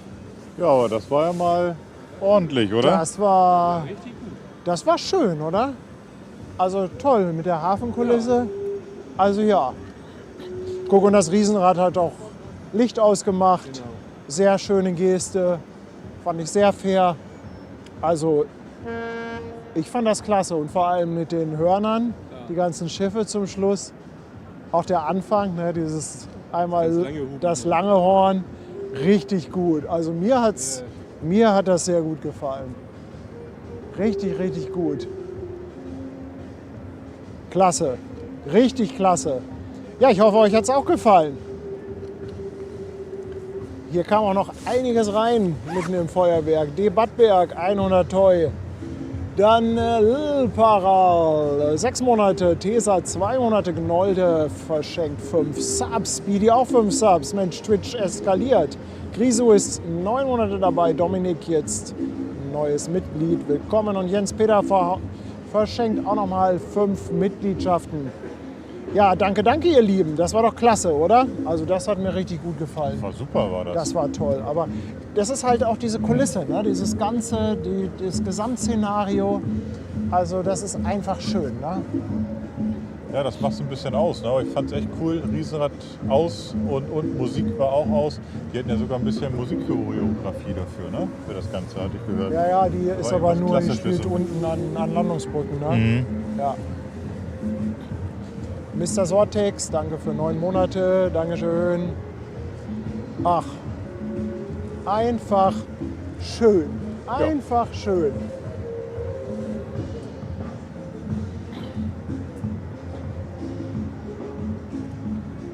Und morgen soll das Ganze nochmal gesteigert werden. Also das war das Vorspiel. Tja, also dann brauchen wir einen Ultraweitwinkel, oder? Meinst du, ich soll das 16er mitnehmen morgen? Ich weiß ja nicht, wie hoch die schießen wollen. 16 macht nur Spaß. Ja, 16 kenne ich auch. Zu Hause ist auch nicht. Wahnsinn, Wahnsinn. Anja, danke für 2 Euro. Und Ralle, danke auch für 10 Euro. Heute der Stream, morgen live vor Ort. Ja, genieße es, genieße es. Also live hat das immer noch mal natürlich nochmal einen ganz anderen Charakter, aber ich hoffe, dass wir vielen von euch damit eine Freude gemacht haben, dass ihr das sehen konntet. Ja, morgen selbe Uhrzeit, plus minus eine halbe Stunde, sage ich mal. Ja. Wir starten mit dem Stream auch wieder sehr früh, also es hat sich schon gelohnt. Den Sonnenuntergang, die Hafenstimmung, also das Ganze so ein bisschen Das machen wir noch mal so. einstimmen, also das war schon eine schöne Sache, das machen wir morgen wieder ähnlich. Ne? Ja. Nein, morgen nicht 4:45 Uhr. Was? Selbe Nein. Uhrzeit abends. Nein, morgen, 4:45 morgen früh. Morgen früh nicht. Nee, Also- morgen schlafe ich aus. Bei aller Liebe zu euch und dem Hafen. Aber morgen schlafen wir aus. Morgen schlafen wir aus. Uli Reiners, Dankeschön. 5 Euro für einen gelungenen Stream. Herzlichen Dank. Und Eckhard, seit 8 Monaten dabei. Muss jetzt wieder weiter. Wünsche Schwester Hansen Phantom noch einen schönen Abend. Ja, morgen ist auch wieder Feuerwerk. Und morgen halt Schiffsparade. Mehr Schiffe. Ich hoffe mal mehr Feuerwerk, noch länger. Also ich weiß es nicht genau, aber morgen ist halt das große. Morgen ist halt natürlich das Act. Und das, Die werden sich schon nicht lumpen lassen, denke ich mal. ja, das denke ich auch. Ja. Das denke ich auch.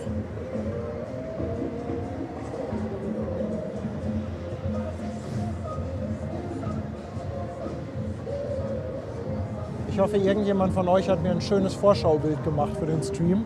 Ja, also Ein schönes Thumbnail. Also, ich hast brauche, ja das 3 heute, Optionen, ich brauche ne? das heute Abend noch. also du hast ja heute die pralle Auswahl eigentlich. 2, 3 richtig gute Bilder als Thumbnail, das reicht schon. Toller Abschluss nach einer harten Woche. Danke ans Hamburg Hafen Livestream von Dirk, 5 Euro, Dankeschön. Und Hans Rahn, 2 Monate dabei auf Twitch, Dankeschön. Gern geschehen. Nein, die Vasco brauchen nicht immer einen Schlepper. Das ist jetzt einfach hier für das Manöver, weil es natürlich auch entsprechend voll ist. Aber die braucht normalerweise jetzt keinen Schlepper.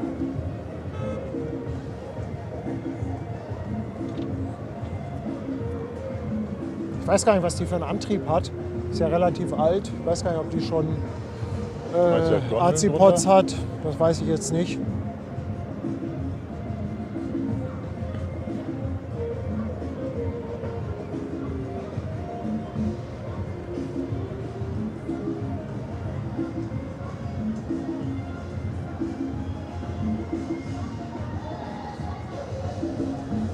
Eine dolle Show.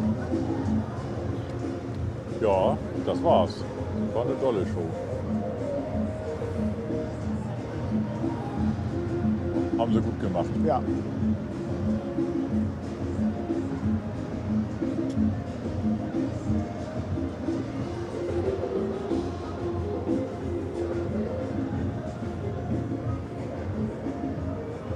So, wie will die Vasco da Gama denn da eigentlich jetzt durch? Ein Ja, bisschen was im Weg, ne? ich denke, die wird gleich einfach ein bisschen Anlauf nehmen und dann macht die sich da schon ihren Platz.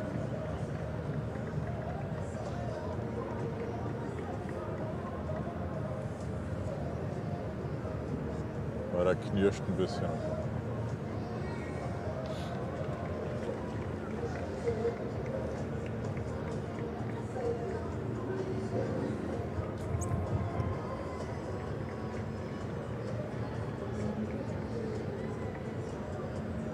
Cool. Echt cool.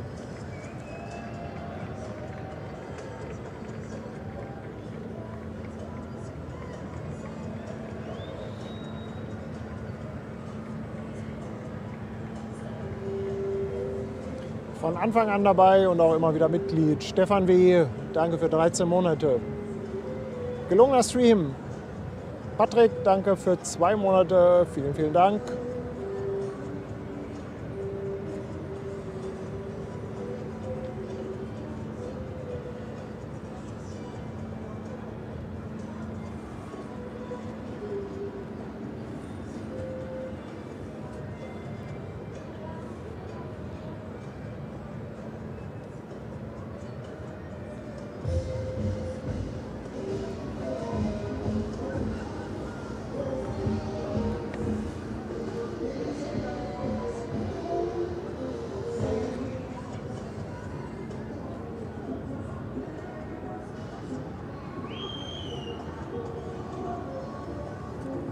Da vorne wird jetzt ein bisschen sortiert, damit sie da durchkommt.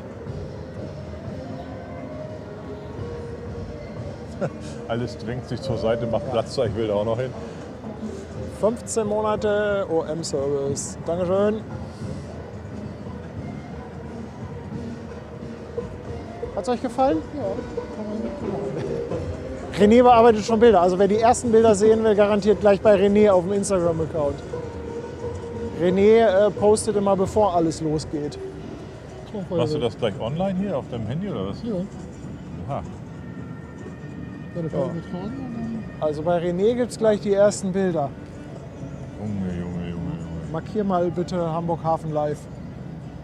Ist so schön einfach, wenn man nur auf Reposten drücken muss. Geil, oder? Das ist geil.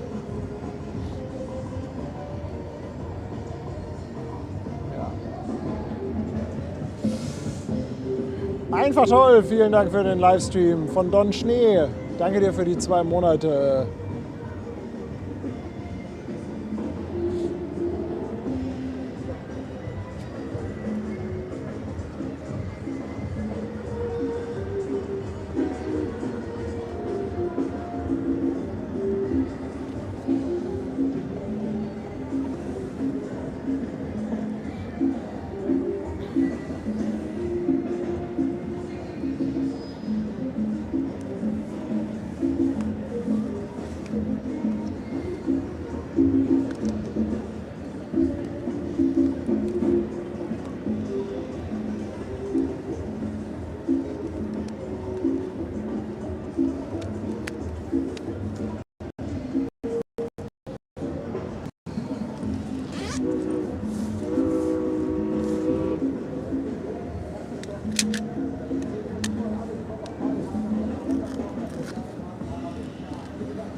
Ja, ich würde sagen, wir lassen die Vasco da Gama da noch rausfahren.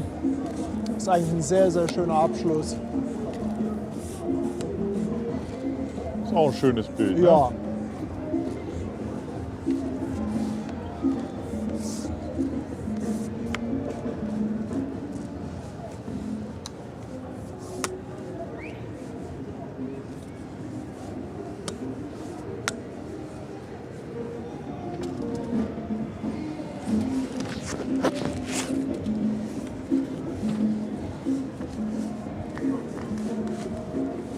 Also der Stream für morgen ist auch schon erstellt. Könnt ihr euch auch gerne schon markieren, Benachrichtigungen einrichten.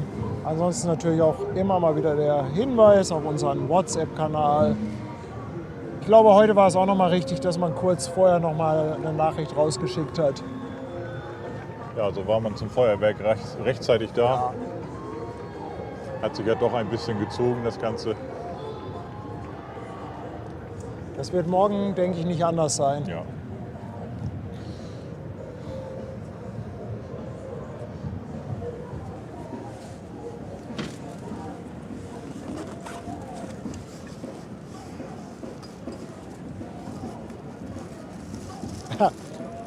Laila verabschiedet sich, Wecker geht um 4 Uhr. Oha. Hatten wir heute. Ja. Morgen früh schwänzen, Ben und ich, das haben wir schon gesagt. Nee, morgen nicht.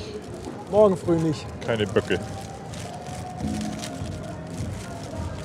Dafür machen wir morgen Abend eine schöne Show. Wir werden auch morgen, ich glaube, wir starten auch, wenn wir aufgebaut haben. Also ich habe zwar 19 Uhr gesagt, aber wenn wir aufgebaut haben, dann fahren wir das Ding ab. Also Genau. wenn ihr Lust habt, mit uns wieder einen schönen Abend hier auf der Dachterrasse vom Deutschen Wetterdienst zu verbringen. Übrigens an der Stelle auch mal ein Tipp für die App. Finde ich richtig gut, die App vom Deutschen Wetterdienst. Vor allem, was ich richtig gut finde, da gibt es eine Pro-Version von. Und das ist, glaube ich, eine Einmalzahlung von Ja. 2,50 Euro oder so. Lohnt sich aber. Also nichts Abo. Ihr zahlt einmal 2,50 Euro und die ist wirklich gut. Das ist echt eine richtig gute Wetter-App.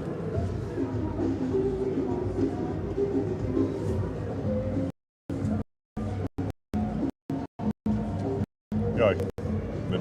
Ja. Sabrina, die Vasco da Gama, wo die jetzt festmacht, weiß ich gar nicht. Ich denke, die geht wieder nach Steinwerder, oder? Oder legen Sie die jetzt nach Altona? Ja, die Perla geht morgen früh nach Steinwerder. Stimmt. Irgendein Schiff ging doch auch an die Überseebrücke. Ja. Das sollte eigentlich die Vasco da Sollte das die Gama sein. Vasco da Gama sein? Ja. Ja, guck mal, die bleiben jetzt auch stehen. Vielleicht ziehen sie die gleich zurück an die Überseebrücke. Möglich. Vielleicht haben sie die jetzt zur Show, damit sie quasi die Bühne verlässt. Und gleich machen sie alle Lichter aus und ziehen sie zurück. Das kann's haben.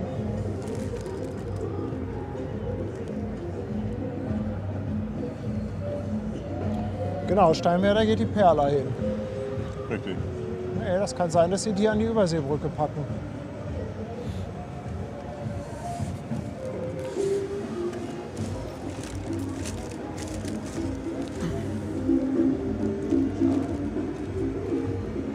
Ah, guck mal, mein Schiff kommt nach Altona, ja. Europa liegt noch in der Hafen City. Ja, die geht ja morgen, ne? Oder geht die Sonntag Ich glaube, die geht heute Abend noch aus, die Europa. Oder? Oder morgen Abend. Übrigens, Terminal Hafen City wurde heute offiziell eingeweiht. Guck, es geht rückwärts. Ja, also Überseebrücke.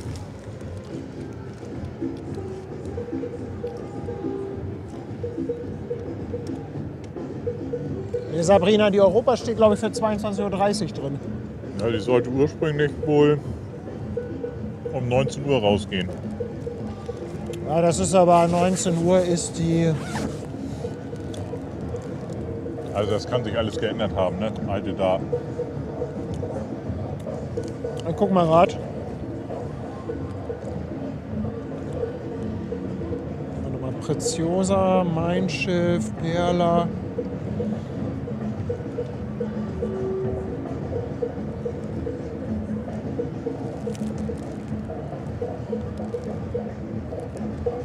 Ah, wo ist sie denn? Ich finde die E-Mail jetzt nicht. Ich meine, was von 22:30 Uhr gelesen haben. Wird ja passen. Also wahrscheinlich nachdem die Vasco jetzt fest ist.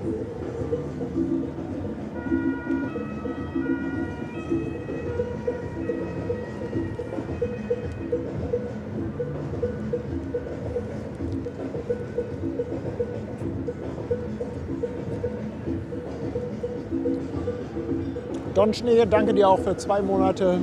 Vielen lieben Dank.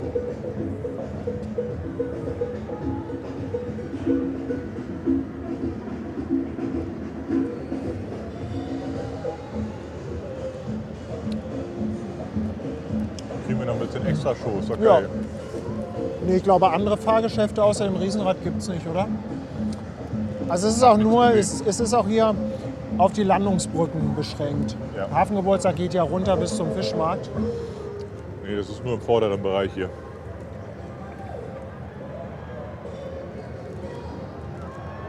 Hast du noch so ein Laugenbrezel da rumliegen? Ja, guck mal da in die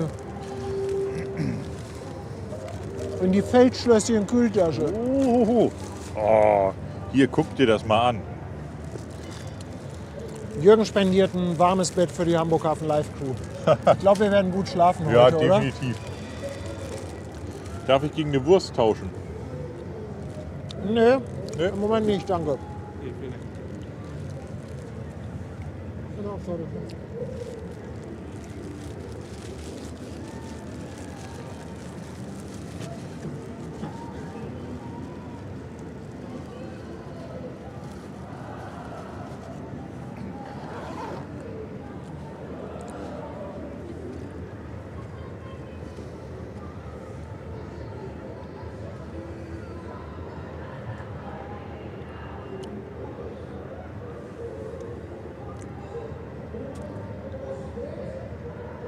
Ja, es wird gekobert. Es kommen immer noch Glückwünsche zu den 50.000.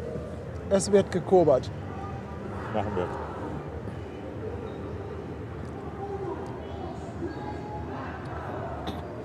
Und Klaus Ehlers nehmen wir als Koberer-Coach.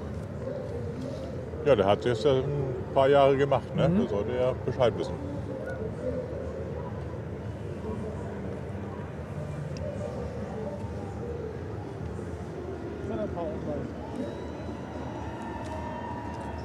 Also René hat die ersten Fotos online.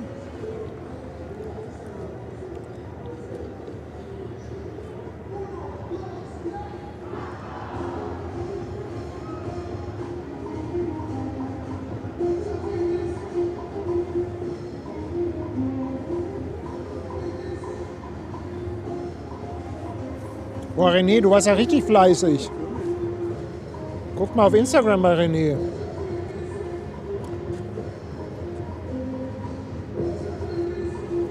Ich muss erstmal alles hier teilen, was er rausgehauen hat.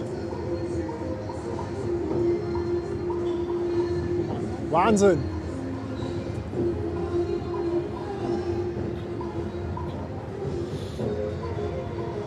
Dirk, danke dir auch nochmal 2 Euro für die 50.000. Dankeschön.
Ja, dann haben die tatsächlich für die Show einmal rausfahren lassen.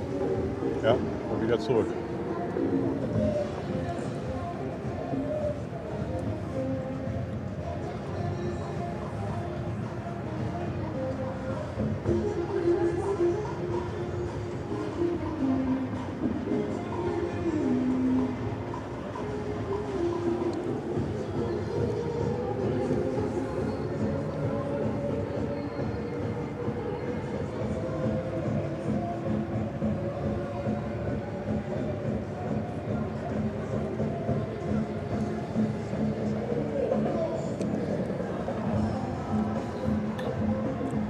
Ja, jetzt Feuerwerk Teil 2. Andi, danke für 2 Franken.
Aber jetzt wissen wir auch, warum die Schiffe da nicht gleich alle Platz gemacht haben. Es gab gar keine Notwendigkeit.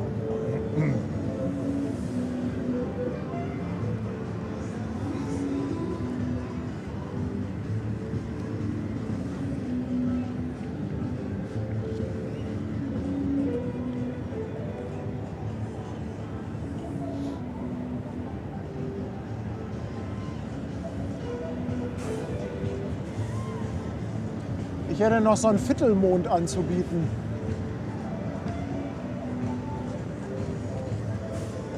Aber wirklich nur so ein, Ja, Mondsichel. so einmal Gold, falsch ne? abgebissen.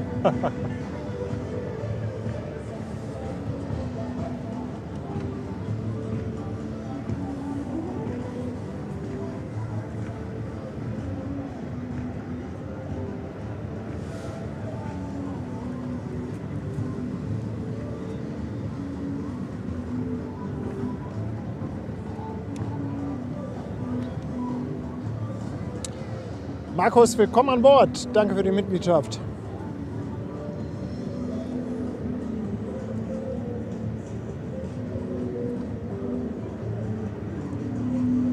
Im Chat wird schon gefeilscht, an welchem Termin wir kobern sollen. Wir können es uns natürlich einfach machen, einen Termin nehmen, wo viele aus der Community hier sind. Die müssen dann aber alle so tun, als ob sie uns nicht kennen und eine Karte kaufen. Ja, die müssen dann schon mitspielen. Ja.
Lars und Jörg schicken auch noch Glückwünsche zu den 50.000. 5 Euro, Dankeschön.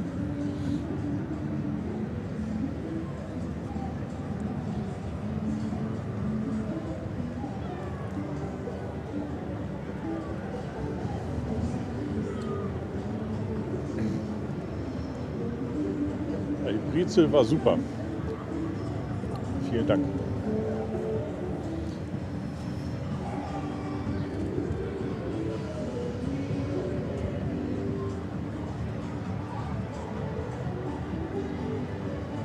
Ist auch ein schönes Bild mit dem Riesenrad so zusammen. Ja. Hübsch.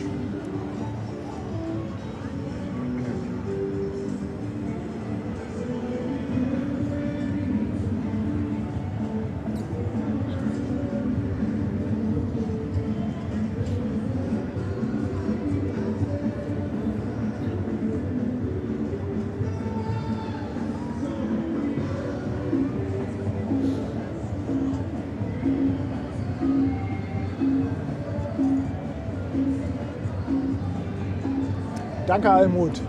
Auch nochmal 2 Euro. Herzlichen Dank.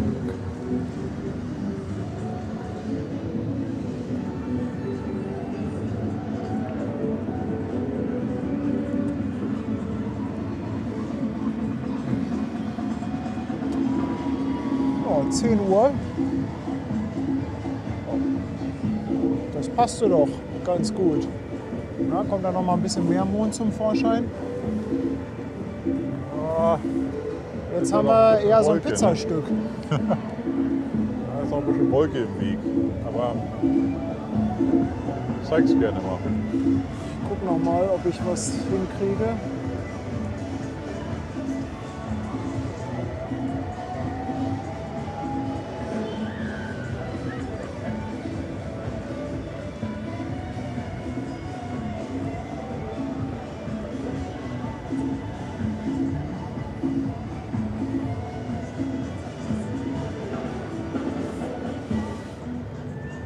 Ups.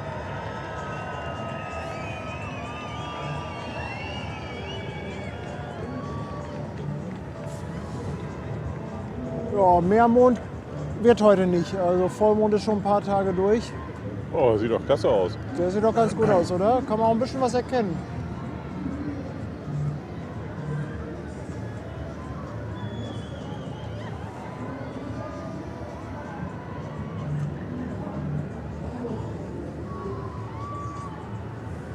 Bist du noch ein bisschen live? Muss mich mal ganz dringend wohin. Du, dann geh doch auf Toilette. Und wenn du wiederkommst, denke ich, dann passt das hier ganz gut. Wir gucken noch ein bisschen zu, wie die Vasco da Gama hier einparkt. Ja. Haben wir irgendwas zum Ranklemmen hier? Das Mikro hier lassen, gib mir mal. Ich glaube, das ist besser. Ja. Das muss nicht unbedingt mit. 4 Monate. Grüße von Norderney, vom Jan. Dankeschön. Morgen wird Teststream, ja.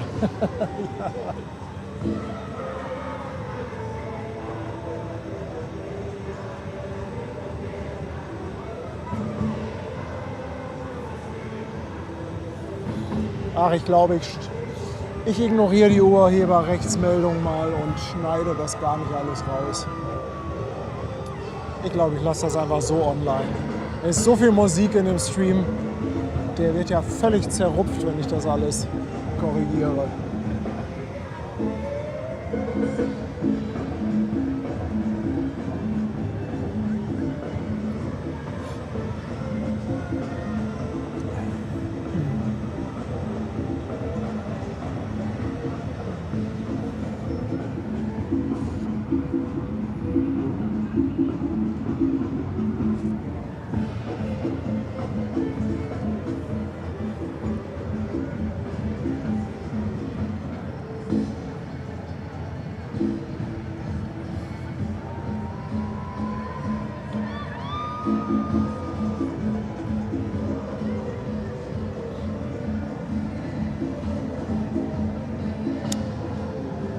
Willkommen an Bord, Blazer Official. Danke für deinen Prime Sub.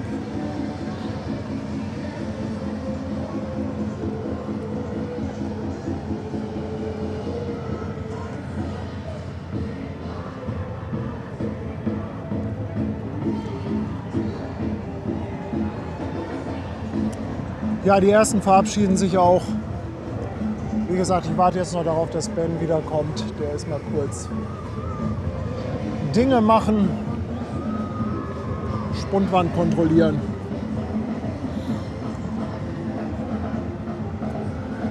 Und das Schöne ist, wir können uns ja auf morgen freuen.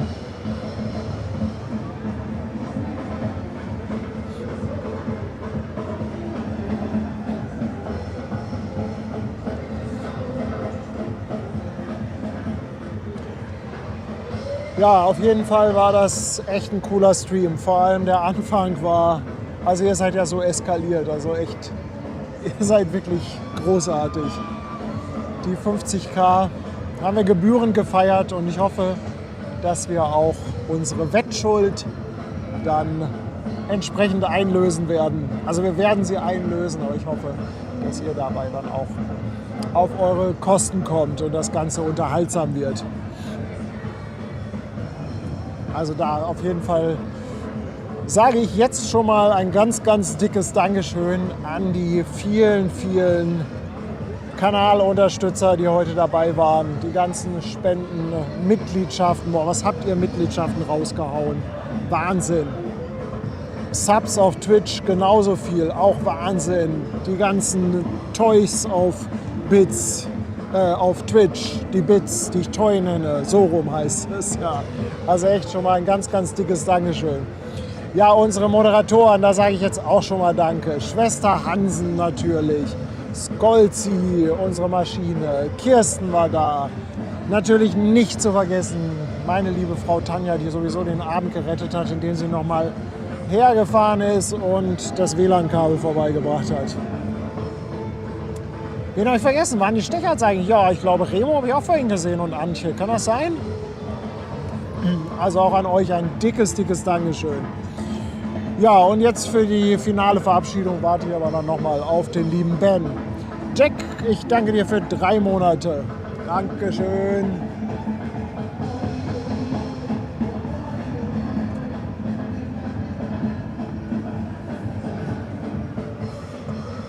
Ging auch mit der Temperatur. War nicht so windig. Wie dick. Nicht so weht, dann geht das ja. Ja. Weil dann Also Wind, ist das unangenehm. Wind kann alles kaputt machen.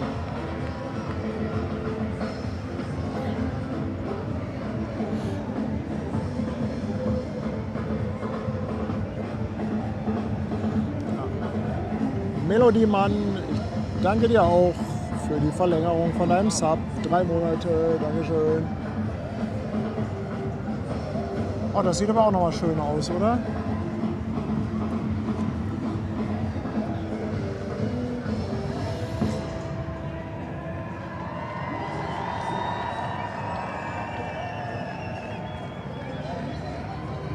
Aber langsam bekomme ich auch Bettschwere.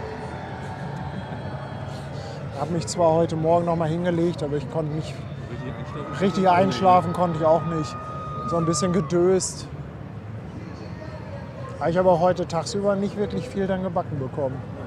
Ich war irgendwie so, ja, man ist schon so ein bisschen aufgeregt wegen abends, man weiß, da kommt noch mal was und ja.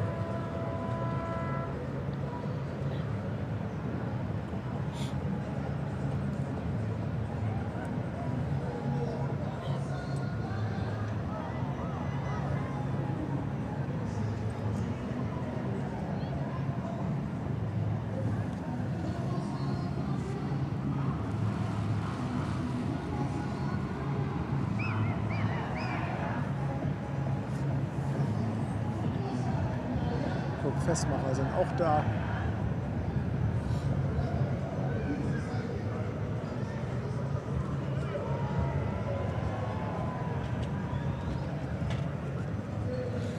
So, da kommt Ben. Da ist er wieder. So. Sollen wir mal Tag. gucken, ob wir uns hier noch mal ein bisschen gezeigt bekommen.